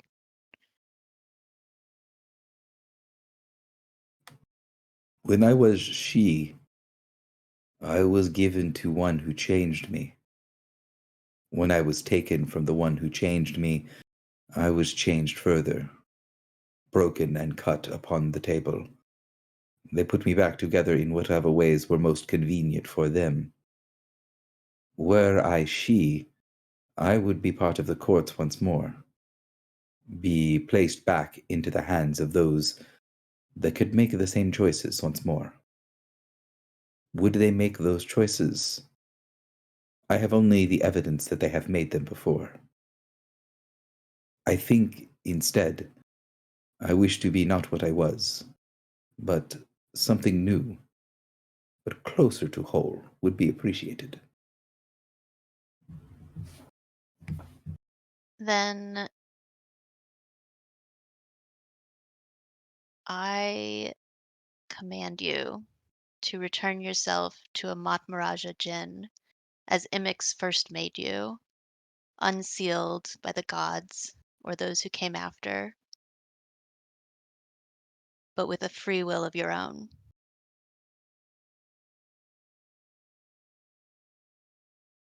He smiles, he looks up to the sky and says, "An expression of will, my friend. It is nobly spoken and well meant. But a thing you have said, a thing you must mean. Said once is coincident, or said once is to think. Said twice is coincidence. Said thrice is to know." The Then I DM is not will. going to make Kylie repeat the phrase. I'll do it though. I will repeat 2 more times. How is it that it said thrice named, thrice something? Thrice said, thrice freed. Yeah. So thrice said and done. So you say the command, he smiles, he says, "Thrice said and done. You wish for me to be as I was, but free. He taps his chest, and you hear all around you this massive echo, like there are chains the size of mountain ranges that are jangling in the corners of your perspective. You hear that there is this great weight being moved and lifted. And when Al-Shaib finishes and the chains die down, he turns towards you and smiles. You see no mark on his chest. He's just sitting there. He looks to be a little bigger than a person, but in many respects, he looks human. Standing or sitting on the ground with a small sort of like an austere campfire set before him. You're now sitting around with him, and you didn't really see much of anything change. You gave him the command, and he smiles up at you. You can see there's a little bit more sharpness in his smile. His eyes are no longer the eyes that you've seen before, either the flames when you first met him, or the more human eyes that he wears when he's bringing you into his domain to talk. Now they're kind of a golden yellow, a golden orange, and they look like cat's eyes. Well, my friends, you have done a thing. Roll for initiative. You see when he like reaches up, like his body is like rippling, and you see it looks like he's putting on multiple layers of skin, but it looks like it's more like he's putting on clothing. You can see it sinking into his flesh. And you have done this thing so that I have the power to help you more, my friends. I can do such a thing now. You asked me before what name this thing has. The one you call Ava. I know it now. I can tell you true. But what is it to you?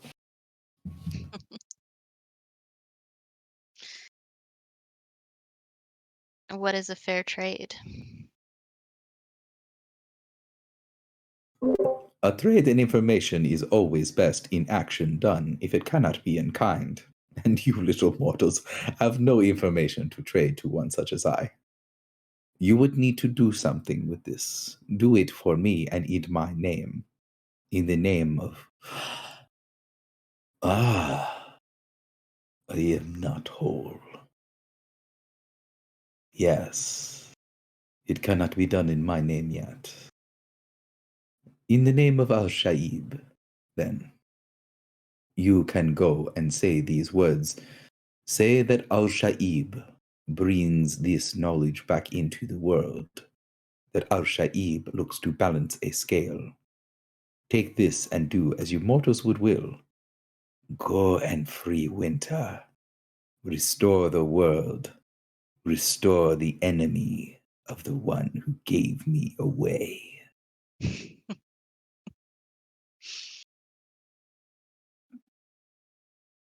Yep. We will do that. Ha ha! Then we have a bargain, my friends. You wish for a name, I will give it to you, bestowed upon you in the moment it is most needed. Until then, it will be in my keeping, and I will make sure no others who are looking can find, and that the one who has believed his name is no more does not hear a whisper of his defenses being breached, my friends.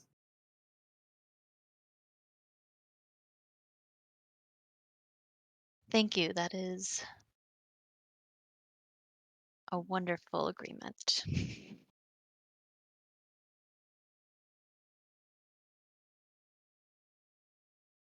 So he claps his hands again. You're suddenly on the deck of the ship, and the ship is back to normal temperature.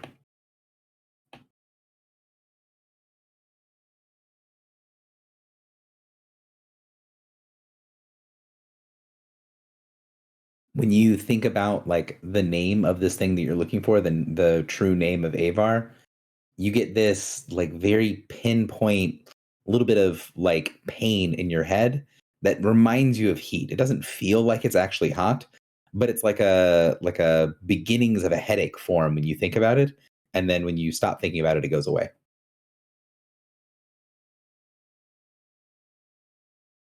Okay. You think that if you wanted to, if the situation arose, you would have the name. So in the riddle, it said we must name him to set the queen free. Hmm. But the fact that it's not available right now makes me feel like there might be other stuff that has to happen.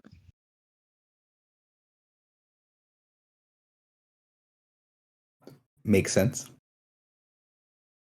Okay.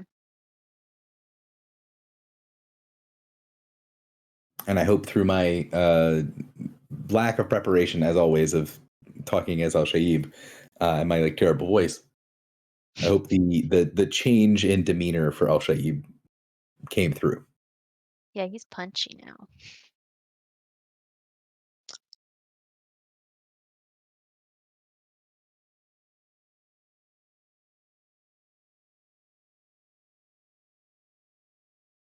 So, what do you guys want to do?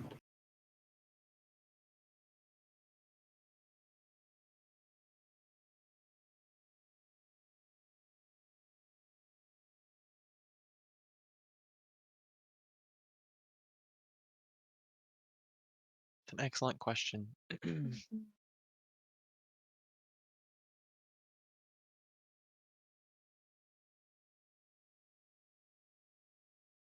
Well, uh,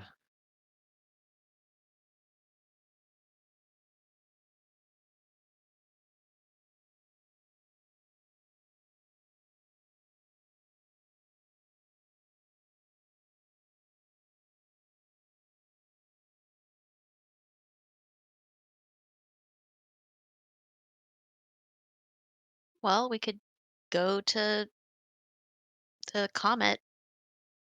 That's what I was thinking too. we could go to the comet, which is the spear, or we could go to where Gwendolyn went, which is the frozen heart. Those are two different locations, right, Gary? They are not. They are the same What? location. Yeah, They're the that's same right. location. Okay. It's different perspectives. So it is called Avar's spear by the people of Sulban. It's called Avar's frozen heart by the people that don't live there. Right? It's called the spear because it looks like a spear when it goes across the sky when the comet passes. The people that aren't on the planet don't call it that. I mean, I think that makes the most sense. Yeah. Let's do it.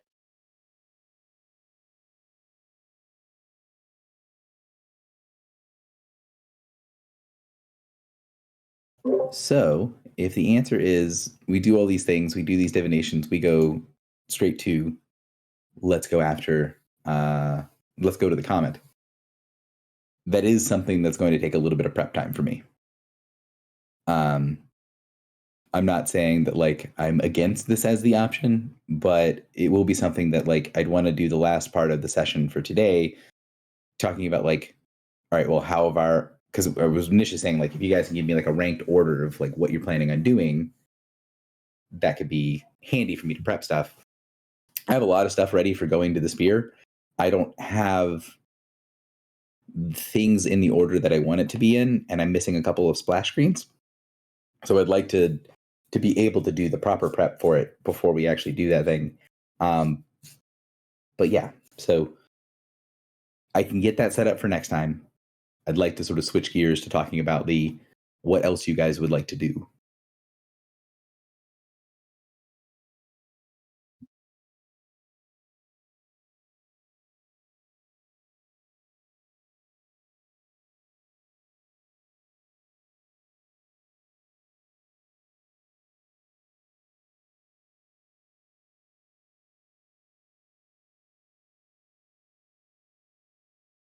Crickets, crickets. We barely knew what we want to do this time, Gary. So I feel like the only two things that aren't related to that are talking to the Formian about the vision we got, Oh yeah, we could do or that. talking to the Witch of the Fangrove. Hmm The other thing is, like, the Formian was sort of like, hey, I'll come with you, but I'm not going to, like, hang around forever. If you guys don't make... I can't remember what he wanted us to do, but like, if you don't make it a priority. He wanted us to help him wake up his queen. Right.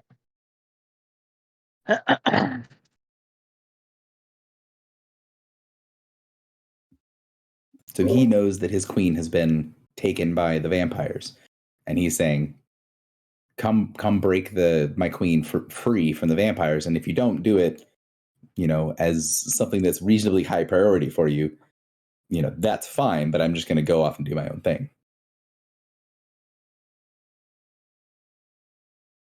How long has it actually been, though? It's really hard to track, like, sense of time in this.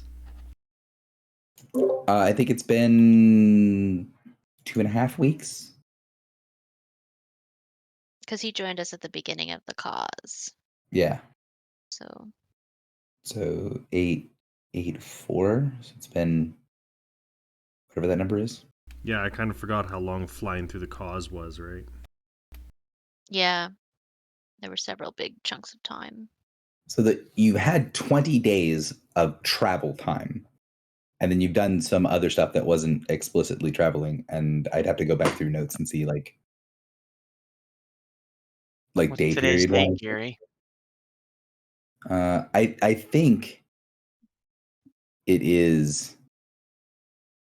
22 days since you entered Tantarus. So we entered Tantarus. Yeah. Which, I mean, it was on the same day that you did. It was hours of flight to get to Tantarus from the edge. So it's So the 13th of the 6 months. that sounds right, but I don't have my my calendar is not up to date, so that's on me. Nor is Because I need to go back and look at it to make sure it's up to date. But I have some of my notes from the cause, rather than using the date because I didn't know when you were going to start the adventure. This happens X many days after trigger, so I need to translate that back to where that lines up to on the calendar. I've not done that yet. Well, can we talk to the Formian? Sure.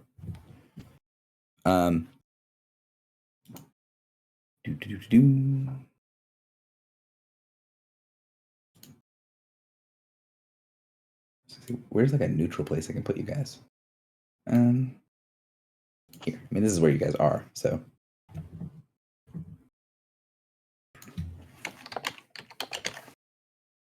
the Formian is on the ship, and he doesn't.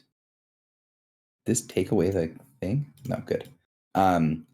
He doesn't interact with most of the rest of the crew.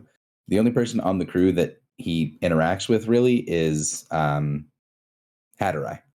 It doesn't seem like he's unfriendly, but just is uninterested in talking to people. And most people seem pretty uninterested in talking to the giant, scary, psionic Ant-Man that walks around the ship too. So that most of the inhabitants of the ships see perfectly fine to leave him alone as long as he leaves them alone. But yeah, you can go and talk to the Formian, who will basically start up with the thing of, "It has been some time since we have spoken. Are you ready to help me free my queen?"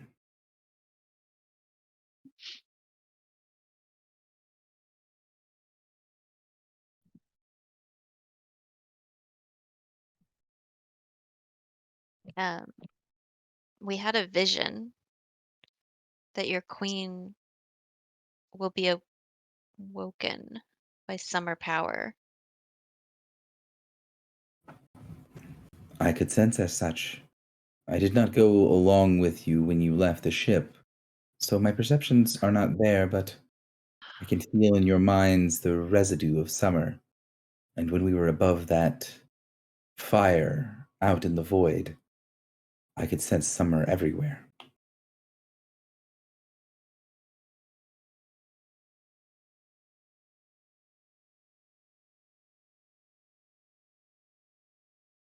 The way that you wish to wake my queen is to bring summer strength to her and allow her to wake herself. Is that the plan? In our vision, she was awoken by reaching out to the Summer Queen, and she would have stayed awake, but the Night King came and re-exerted his control on her. As is only just and proper, the Night King should control all. Well, you say that now. You're talking about a different Night King, I believe. Mm. The You Night also know King- you also know that this guy's brain has been heavily fucked with. So that didn't sound like he's talking about a different Night King. You're pretty sure he's talking about the head of the Turi, but his mind is a little off.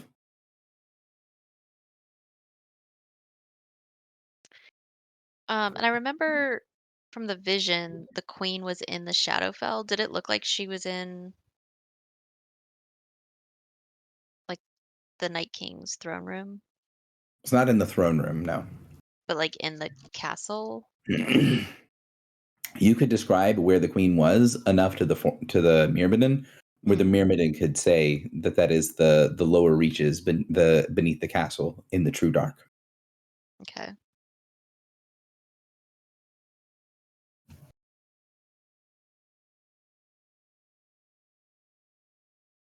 Also, I just did a D&D player knowledge thing, but as characters, you'd be aware that the Underdark is a thing in the mortal world. Like, there's crazy shit underground. And the equivalent thing in the Shadowfell is the True Dark. So this is the Underdark in the Shadowfell. Mm.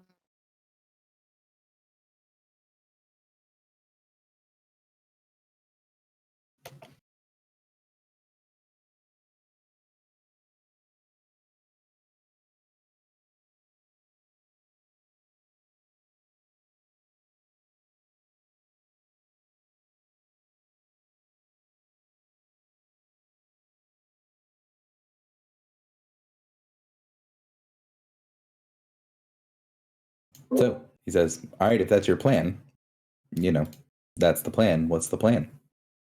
Like, what else do we need to do?" And you can tell, like, he's like, "All right, well, what you're doing seems to be along that same vein. So, while it's not obvious, you haven't taken me with you. Seems like you're fulfilling your end of the bargain. You guys said you would work towards it." And he's like, "Well, if your plan is to waken her with summer power, you've been waking up summer powers, so that seems to follow." Mm-hmm.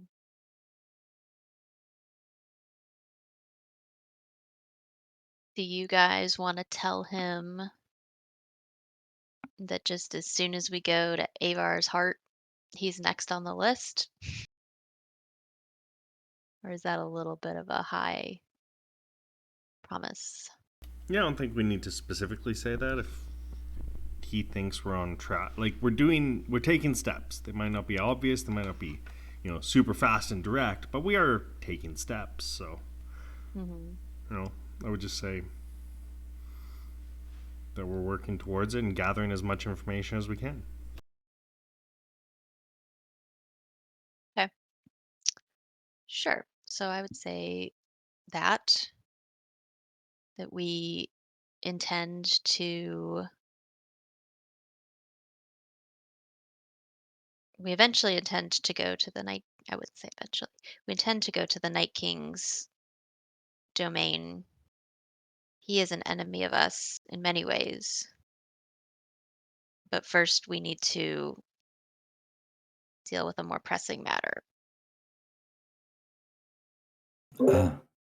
Yes, there are priorities in any creatures. Your next priority, it seems it does not directly relate to freeing of my queen. You are here to explain that there is some convolution between here and there, and I should be not worried that you are forgetting about our bargain. Yes, that is correct. We have not forgotten, and we will not.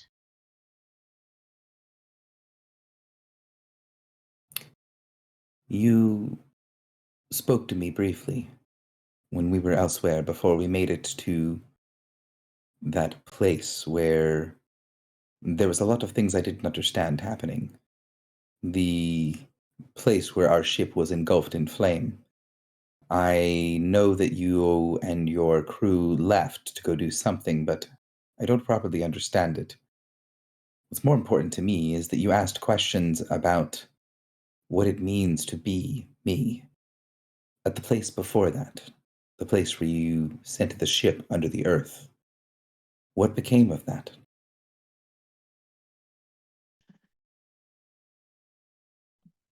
The mayor, the prison of the mayor.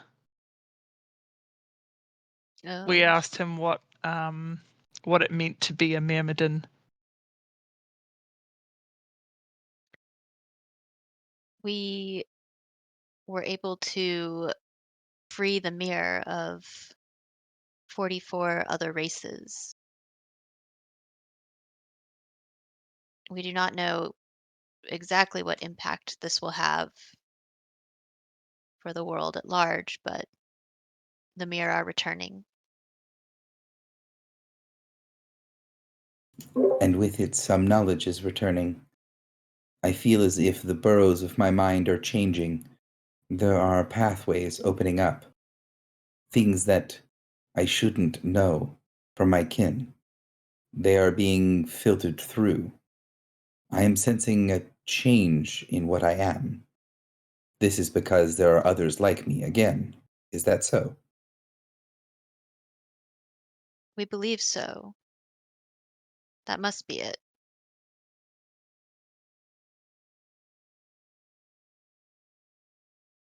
So he, nods.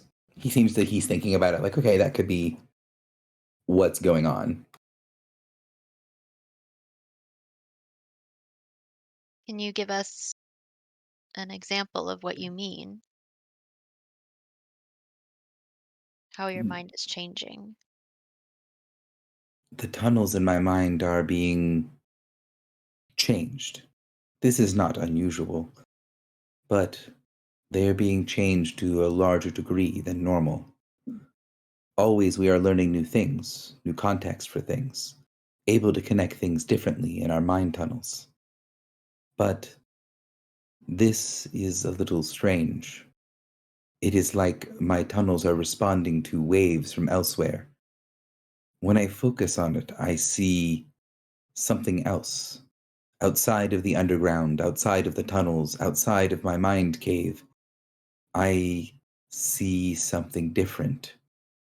Great waters crashing against my mind cave, changing what is below. Ripples and circles that come out from another cave, another set of tunnels across the waters. An island is calling to me, but I think it is more a memory of an island, and the waves that are breaking upon my mind are changing me. But it is not a change I am unused to in general. It is just happening very quickly. I would expect, if I was having this change normally, to be in the presence of my queen.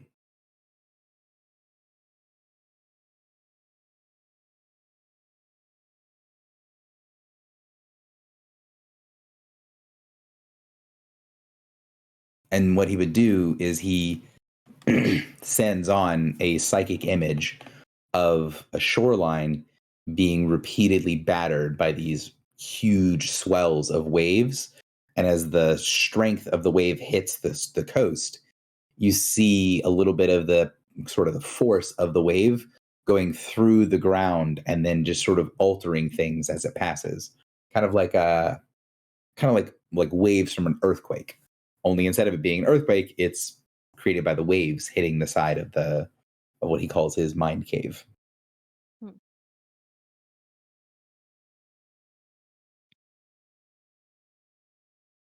And that started when the mirror were released. It did not happen until after, when you had gone below, come back, and asked your questions. It was not a thing yet. But in only a couple of seals after the changes happened, there was some sort of altercation. That is when it happened. He'd be able to help you narrow it down to basically not when you freed the mirrors in the first place, like the first set of mirrors, but when the prison collapsed. Mhm. He says right after that happened is when this started.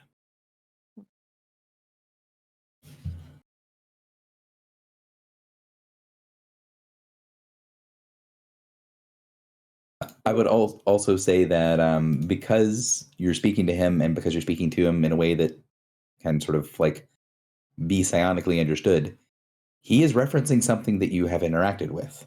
You'd be able to make the connection. Do any of the players make the connection before one of many does?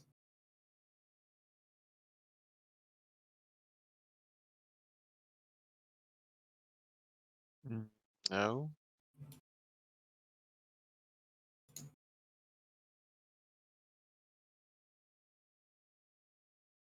Right. The DM's going to make sure that I'm using the right numbers. Where's that cool mirror thing? Someone made like a link of the mirror stuff that was available to players, and I don't. It's probably in your like master list. Yeah, one's copy of the mirror prison. Dude. I don't have access. Well, Oh. wasn't there one that had like everybody could see? Oh, I can change it. Hang on, sorry. No, it's fine. I mean, I could also use my references, but I don't have a player version of the one that you guys made. Refresh it. It should work now. Gotcha. Oh, I'm glad I looked this up because the thing that has notes that look like this is not written in the same order. Oh, I reordered it by seal strength. Gotcha. So I need to find this person then.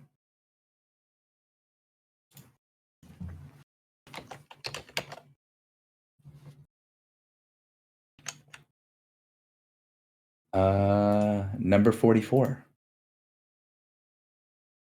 Oh, the scary guy. An island of orderly concentric circles surrounded by crashing waves. The waves and the island off in the distance reminds you of that. Of the feeling that I got outside of that cell. Mm-hmm.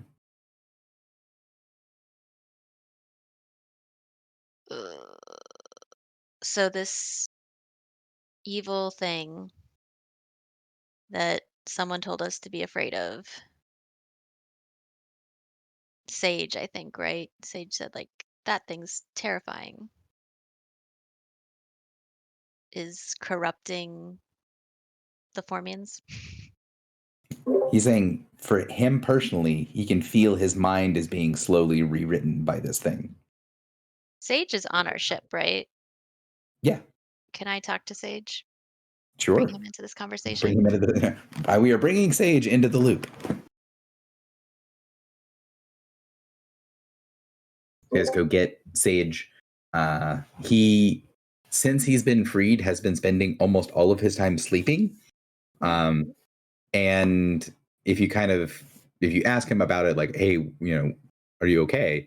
He's basically gonna give that the weight of being the mirror for people that like to learn stuff is exhausting, and he's not used to learning so much so quickly. So it's very difficult for him to stay awake for any length of time, and he spends most of his time just dreaming and learning what the other of his race know. Oh. Any highlight reel you want to share?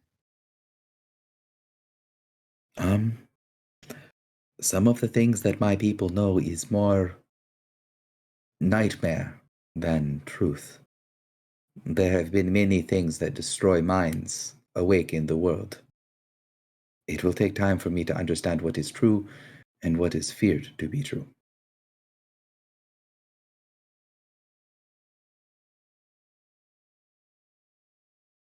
I see. So like Well, he's not been able to sort it out yet, but mhm. We have awoken you because you told us that we should fear the prisoner in cell 44 in the prison. Uh, I do not know if I should say their name, but it was written in Proto-Supernal. Can't. so Canch, he perhaps. will put the hand up and say, "Yes, it is best it is not spoken of. But what is it that you want to know about them?" Um, well, I would gesture to our Formian and say, our friend here, I do not know if you're familiar with Formians, uh, but they have a distributed mirror. He is a Myrmidon. He is one piece of their mirror, and he is feeling the energy, perhaps, the effect of this creature on his mind, changing his mind. And I would hope that you might know more about this or how to help him protect himself. Uh, Protective wards of this nature are something that I could do, yes. I believe a modified mind blank would be in order. If I was able to understand the nature of what was happening, it might help more, but I have a name of the specific one that's doing it, as well as notations on energy signatures, yes. No, I could craft a specific mental defense for you. You needed to work with this individual, yes? Not for all of you, but specifically this one against another. I believe so, but it would certainly be troubling if this conch creature is affecting more than just this Formian, perhaps all Formian or all psionics. That would be something that would need study and research, I think. But if this is a specific problem you're looking for a specific solution to now, I could I could whip up a ritual, I think.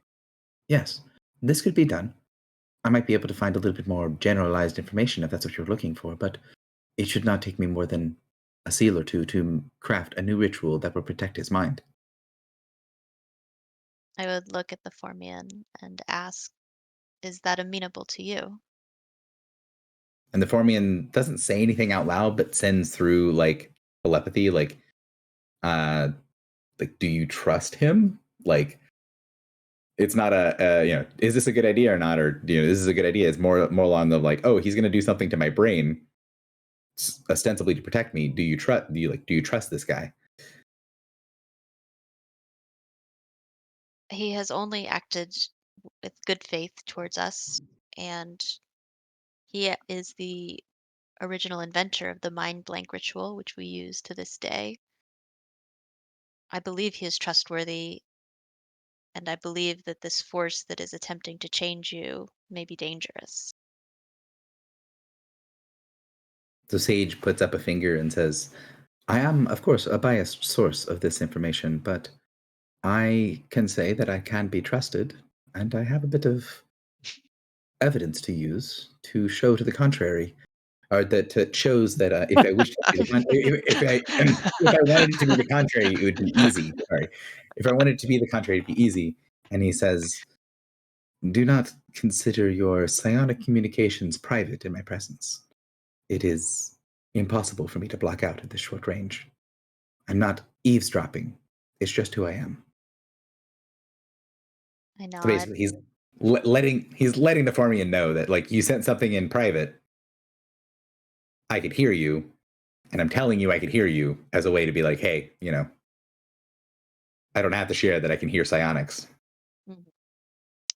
Um, since the Formian brought up this feeling, and I'm also psionic,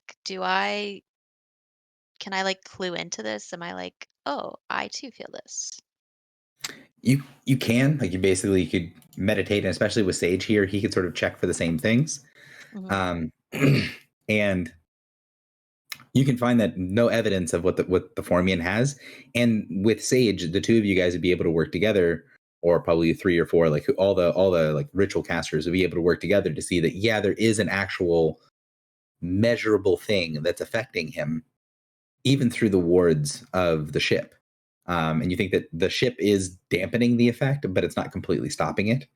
And so he'd be able to say, yeah, I can whip up a thing to protect the Formian, and would be happy to have the distraction. So you don't feel it on you. Sage doesn't feel it on him, but you can feel what it looks like, or you can see what it looks like on the Myrmidon enough to be able to say, like, oh, if it was something that was happening to me, I probably would be able to recognize it. Okay.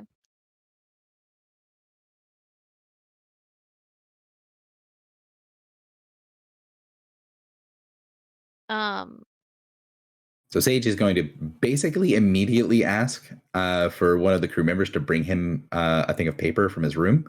And then as soon as he gets the paper, he's going to start pretty much doing notes. He's going to start making formulas, magical formulas, to make a new ritual. Like, he's still in the room and can talk, but he basically jumped straight into the project. Cool. What else can he tell us about this creature? He had just told us like that's a bad dude. Don't let that one out, right?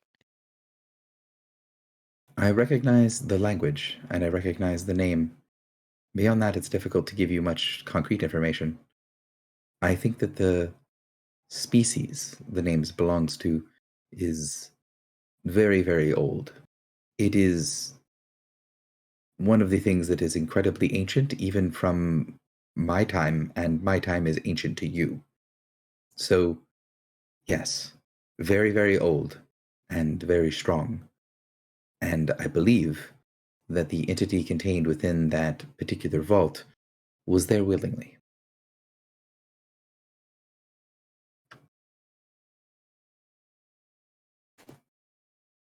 So he doesn't know a lot of specifics, but he's like, I think it was there willingly.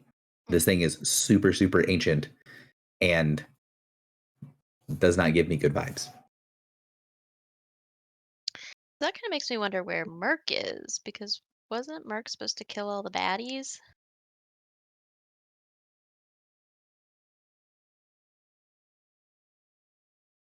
I thought he was just there to kill Arcariothrabaxis.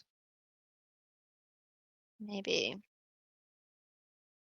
No, I thought he and his daughter were supposed to like protect the good ones, right? I kind of thought that, but But then the question is, what does he consider good and bad? right. But he's anti-adversary. Mm-hmm. And while you didn't get a lot of like information on who Neskir is, there is a sense of like you got a pretty good idea of her vibe. Neskir's the daughter. Yeah.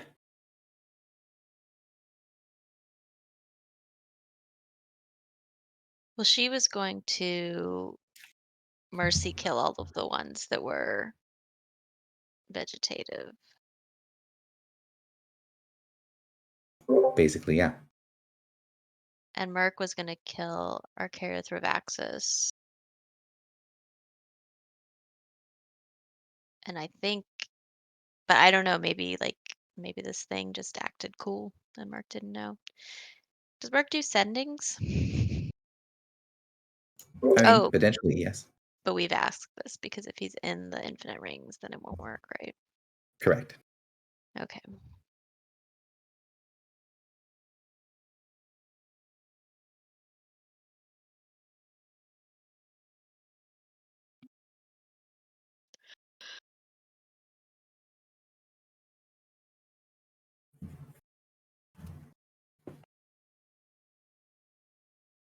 So he says, yeah, this is what this guy is. I don't have a ton of information about them. I just know that they're not one of the race that this mirror is from is not a race that is around anymore. and that they were very ancient. They were very ancient and super rare in my time, and that is likely to have continued from everything that he knows. Hmm.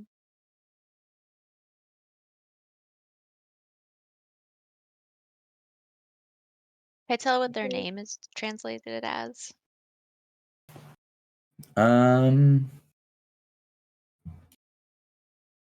Initially, no, but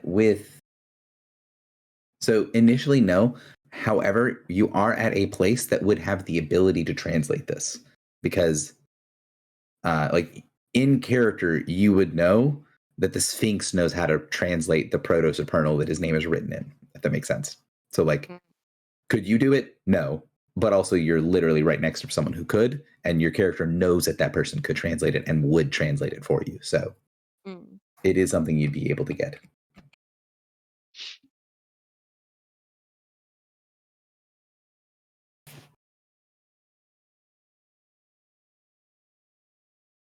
So do you want to have the translation, I assume? Yes, please. So the direct translation is Almighty Weaver of Glass Threads.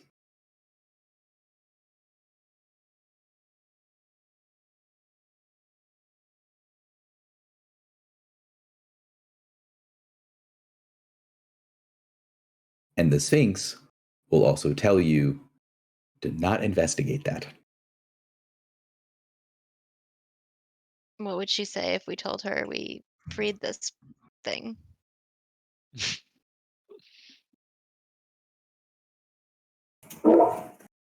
It is unlikely to be beneficial to mortal races.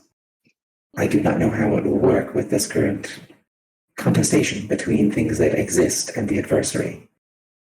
I believe it is likely to be neutral in such a conflict.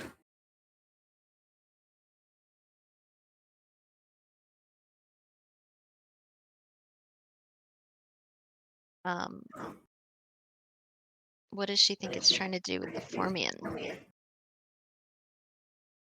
I would not wish to give an understanding that I know the mind of a weaver, but I can tell you what their ultimate objective is, and that often reflects what their individual objectives are in the moment. Okay. They are from a previous iteration of reality. They see themselves as the last vestiges of a true and rightful reality. They see themselves as the lawful and right rulers of all that exists, and that all existence should be under them and controlled by them. They also have the power to enforce that in some ways. I have knowledge of a weaver who was able to take over one of the highest kind and strip their domains from them to conquer their dements and make it their own. They use that as a staging ground to rewrite reality to their wills, and it was defeated, but it was not won without loss. There was a great changing in the kind that happened after this. The specifics have been lost in the many millennia between when the story was being told and now. And even still, I imagine there were millennia between when the events happened and the latest iterations of the stories that I have in my library.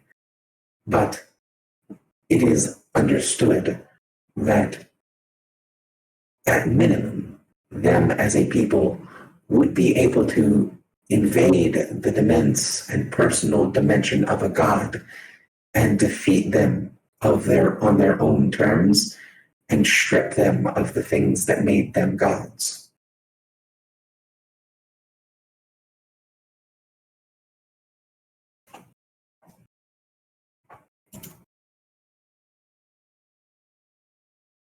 They sound kind of great, not gonna lie. Yeah, it's right up your alley. You can tell for her, there's not like she's not saying whether that's a good thing or a bad thing. She's just basically giving that as a this is how strong these things are. I recommend not touching them. Mhm. Yeah. So if it was in the vault willingly, maybe it wants the universe to end so it could be remade and then it can jockey for a better position.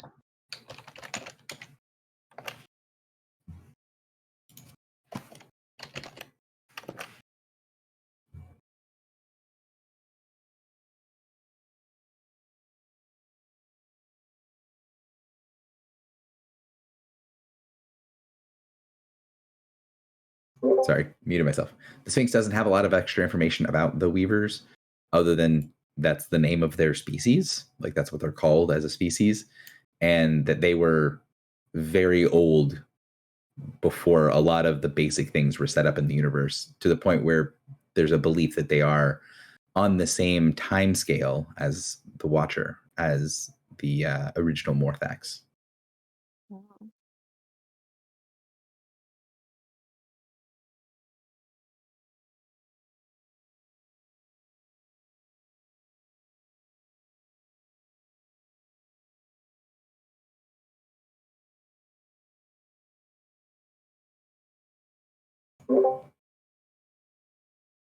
Anything else you guys wanted to do? Or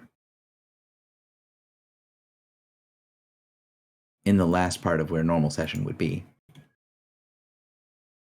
we've got maybe an hour-ish of stuff that we can do, or you guys can sort of discuss what you're looking for. Like, all right, we're gonna go to the comment, and then what else? Or is it going to be kind of, hey, we have a list of things that we could do, and the understanding is like when we go to the comment and start doing stuff, where our priorities are likely to change. Is that the feeling the group has right now?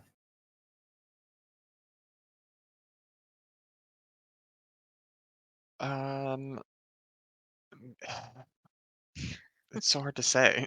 Yeah, Yeah, I mean, if we Gary. go to the if we go to the comment, Gary, is that a whole session or is that likely to be an hour? We do not Yeah, know these going to the things. comment is going to be at minimum one session. Okay. Well then that's probably all we know at this point. Okay. It mostly was like, you guys have done some of the things where it's like, oh, we're talking to the Formian. Hey, we're going to put that, there's a thought at least to be like, okay, we're going to put this next on the list. Is all right, we go, let's say the group goes, no extra information is revealed.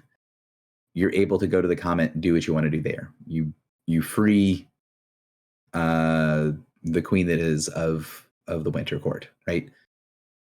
You free the Winter Queen. What is your next step? I mean, I do think we need to deal with the Night King, but we also know that he's way too badass for us. So I don't know if we can like get in there and directly attack him.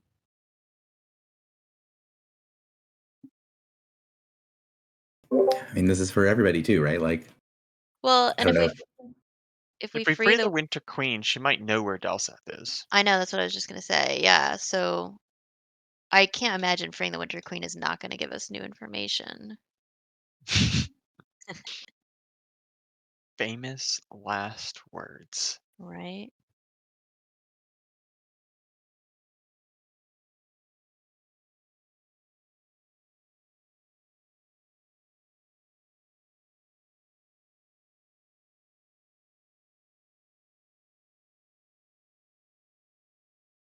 I wonder if Sage would like to hang out with the Sphinx.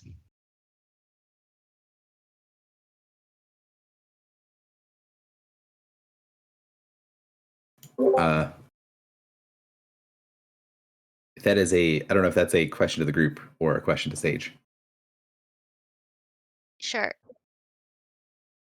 Sage. Because if you ask Sage, his answer is going to be, well, once he finishes his ritual for the Formian, he would appreciate having a place that was not bebopping all over the universe to finish resting and figure out what's happening to his people.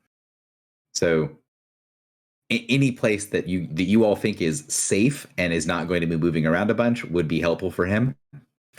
And if this place qualifies, cool. And then if you bring up that there's like a Sphinx here, he's gonna be like, oh well, they're often pretty useful for gathering information. So yeah, that would be beneficial.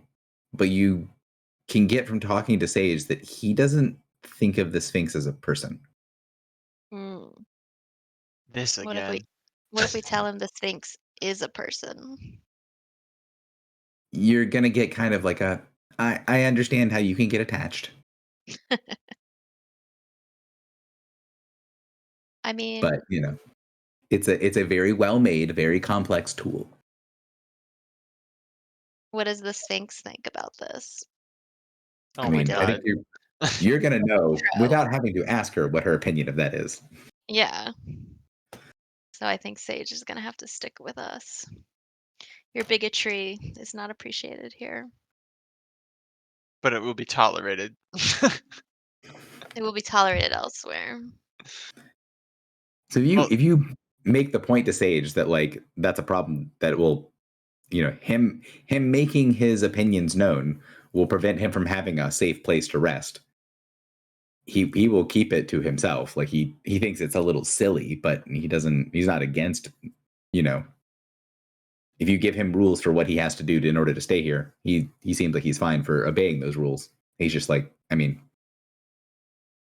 you Yeah, but then you- that's the seed. That's the seed of bigotry is still there.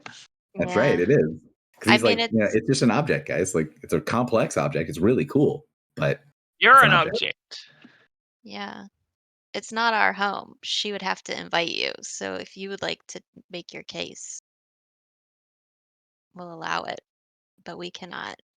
We will allow you to leave our ship. But we cannot foist your bigoted opinions on her in her own home. he thinks about it a moment and goes, "You say that I would need to be invited in order to go into the Sphinx's home." Yes. Huh. How certain are you of this? 100%. 0%. So he sits and thinks and goes, that does bring up an interesting point of philosophy. If it has enough identity to create a foundational threshold with that identity, it could tie its name to it and could use it to filter other names. Which means if the threshold exists, if the barrier exists, the foundation for that barrier must exist, which means the threshold must exist. And if the threshold exists, then that means the individual that laid it down would need to have an identity, would need to be a who and not an it. Very well. I would be willing to test this theory if you would be. It's up to her. You see him kind of frown at that, like, okay. Can I put him in a conference call with the Sphinx? Yeah. And more or less what's going to happen is very quickly he is going to make an ass of himself by explaining that he doesn't believe that she has free will and is an entity that has a soul or a purpose or individualized identity beyond that which has been given to her. Well, And then the Sphinx is going to tell him to fuck off. And then he's going to say, but also times have changed. I'm new to this time period. Maybe either you are unique or things have changed since my time. And there is a test if she's willing to go for it. After the initial sort of like snapping at him passes, you can tell that he sort of, whether he's doing this sort of intentionally or like being manipulative about it or not, he brings her in and kind of talks shop enough of like, hey, this is the philosophical explanation for what it means to be a person. It has certain rules that we believe to be self-evident. So I should be able to prove that you actually exist. And if you don't actually exist, wouldn't you want to know?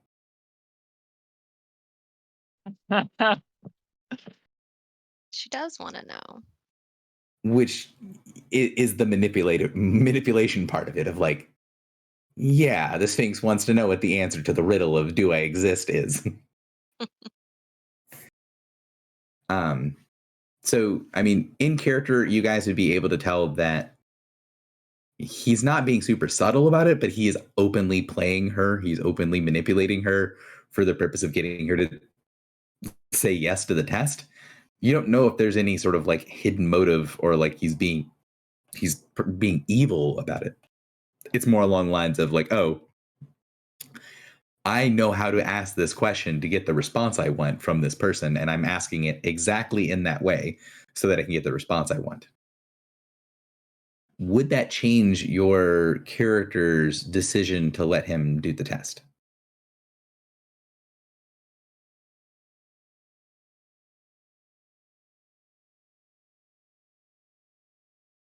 I don't think so. I think that yeah, I mean, I think the Sphinx is like Besmahees is pretty intelligent. You know, I don't feel like that manipulation is lost on them. And she specifically wanted to know if she was more than her purpose. Yeah, I mean, it ties back into the thing that she's struggling with, right? Where she's being called by her creator. This is speaking to that thing that she wants to know. I'd say let it happen. From a utilitarian perspective, if she learns that she is not more than her purpose, will she just go back to her creator and stop resisting? You don't know. We don't know. Or will she resist harder to make it so that she is more than that? I feel like she'd want to know. Yeah, I'd say I'd still let it happen. So basically, the Guardians lead Sage and the rest of the group through the temple, and they make it to the bottom where when you guys were here, maybe an hour or two ago, he took him a couple hours to Sorry, make the thing. Gary, So when you were here, this is after the mind blank, right? this is after my book. Yes, I'm saying he spent time making the ritual and casting the ritual on the Myrmidon. Did we ever did anything come of that? Like, did the Myrmidon feel better? Sorry, I may have zoned out and missed something, but I'm just making sure we resolved that. You did not zone out and miss anything. And the answer to your question is yes, the Myrmidon does feel that sensation of change go away once the ritual is complete. Okay. That's good. Cool. So I'm saying after all of that happens, then he goes down to go and speak. And when you get led down to the bottom, instead of it looking just like an open stone area where it's got like a bunch of the sandstone down below, you see the swirl. You see this giant vortex of energy, and in the center of it, there's a plaque. And he walks along the shoreline to get to it. He gets to the same barrier that you guys saw, but rather than like going to the barrier itself, you can see he's casting his senses around the sides of it, trying to understand what's there. And he's just sort of like muttering to himself, doing different things. And then he floats out into the space to go through the barrier like you guys did. So you saw his defenses and the riddle that the Sphinx, or saw her defenses and the riddle the Sphinx put onto the door, which you guys instantly solved, which is still awesome. But you see him look through it, and he's going through it. He looks like he's puzzling it out, but also working at something else. And then you see him say, I am my own. And then he pushes forward with his hand, and his mind goes forward with his hand. And you're a scion. You know what a scion's powers look like. You see him basically blast the area around the entrance with psionics, trying to smash his way through the barrier, trying to just force his way through. And it doesn't work. He's floating there. He thinks about it for another minute. He changes tactics. He does something a little different. He summons these little orbs of energy, and then he infuses the orbs with energy. He makes a geometric diagram around himself, sets off another set of attacks against the barrier, and it bounces off. He sits, he thinks for a little bit more, and then he goes, I am from Koth, a man who is of wisdom. They call me Sage. And then you see his body sink down a little bit and then land on the floor at the bottom of the vortex. And then he looks around, he smiles at the little plaque on the ground, and he says, Ah, what wonderful news to know that I can be wrong. And he looks around and says, To the one that is named Bes Mahiz, I extend my apologies and ask if you would have me as guest. And Bes Mahiz appears, and she looks a little like taken aback, like he did actually get through some of her defenses, and then agrees to let him come through. And he walks through the barrier when she lets him through, and you guys continue the conversation for whatever of the end of the conversation would need to be inside of her like antechamber, into the first room you go into when you meet her. You can tell that the Sphinx, when she's moving and doing stuff, is almost preening. Like she is over the moon excited.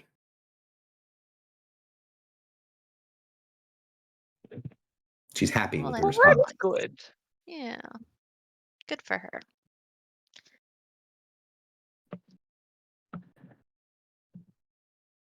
So basically, as soon as they get over the initial awkwardness, the two of them start just immediately hammering through, like, oh, this is what I think is true. What do you think is true?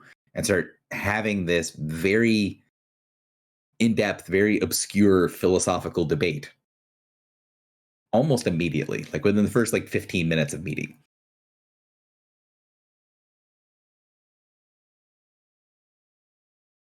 And you're pretty certain that if you leave them here, they will probably be here arguing for a very long time. Hell yeah. Not arguing Let's in get like, out of here, gang. in like a bad way. Like they don't seem to be heated, but they're like debating. Debating is a better word than arguing. We did a nice thing. Yeah.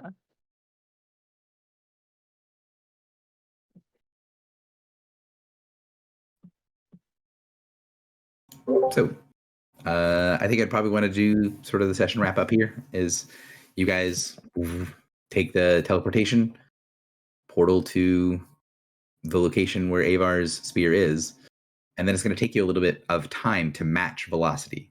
So you're going to have to accelerate the ship for a little while, for a couple of hours, to catch up to the spear. Once that's done, you'll be able to see the tail of the comet ahead of you, and it's shedding this huge corona. That the comet itself is like the size, like a quarter the size of one of the moons. It is enormous, and it is this massive, just mountain of ice flying through space that has these smaller bits of ice that are trailing behind it. You can see in the ice that there are networks of black tunnels, and on the ship's senses, it can sense wards and barriers and the presence of something upon the ice itself and carved within the ice leading down below.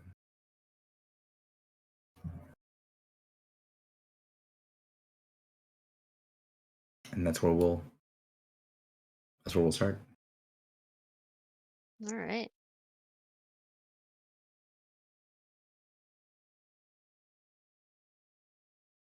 Exciting. Yeah. This is definitely not going to be nearly as long as the arc of releasing the Summer Queen. But I mean, it's potential that you guys can resolve this in like a single session, but I expect it's probably going to take a couple of sessions to resolve the Queen. Okay. Well, with our list of 10 things, we kind of addressed 4 of them, 5 of them. We successfully addressed 4 of them and unsuccessfully addressed 2 of them.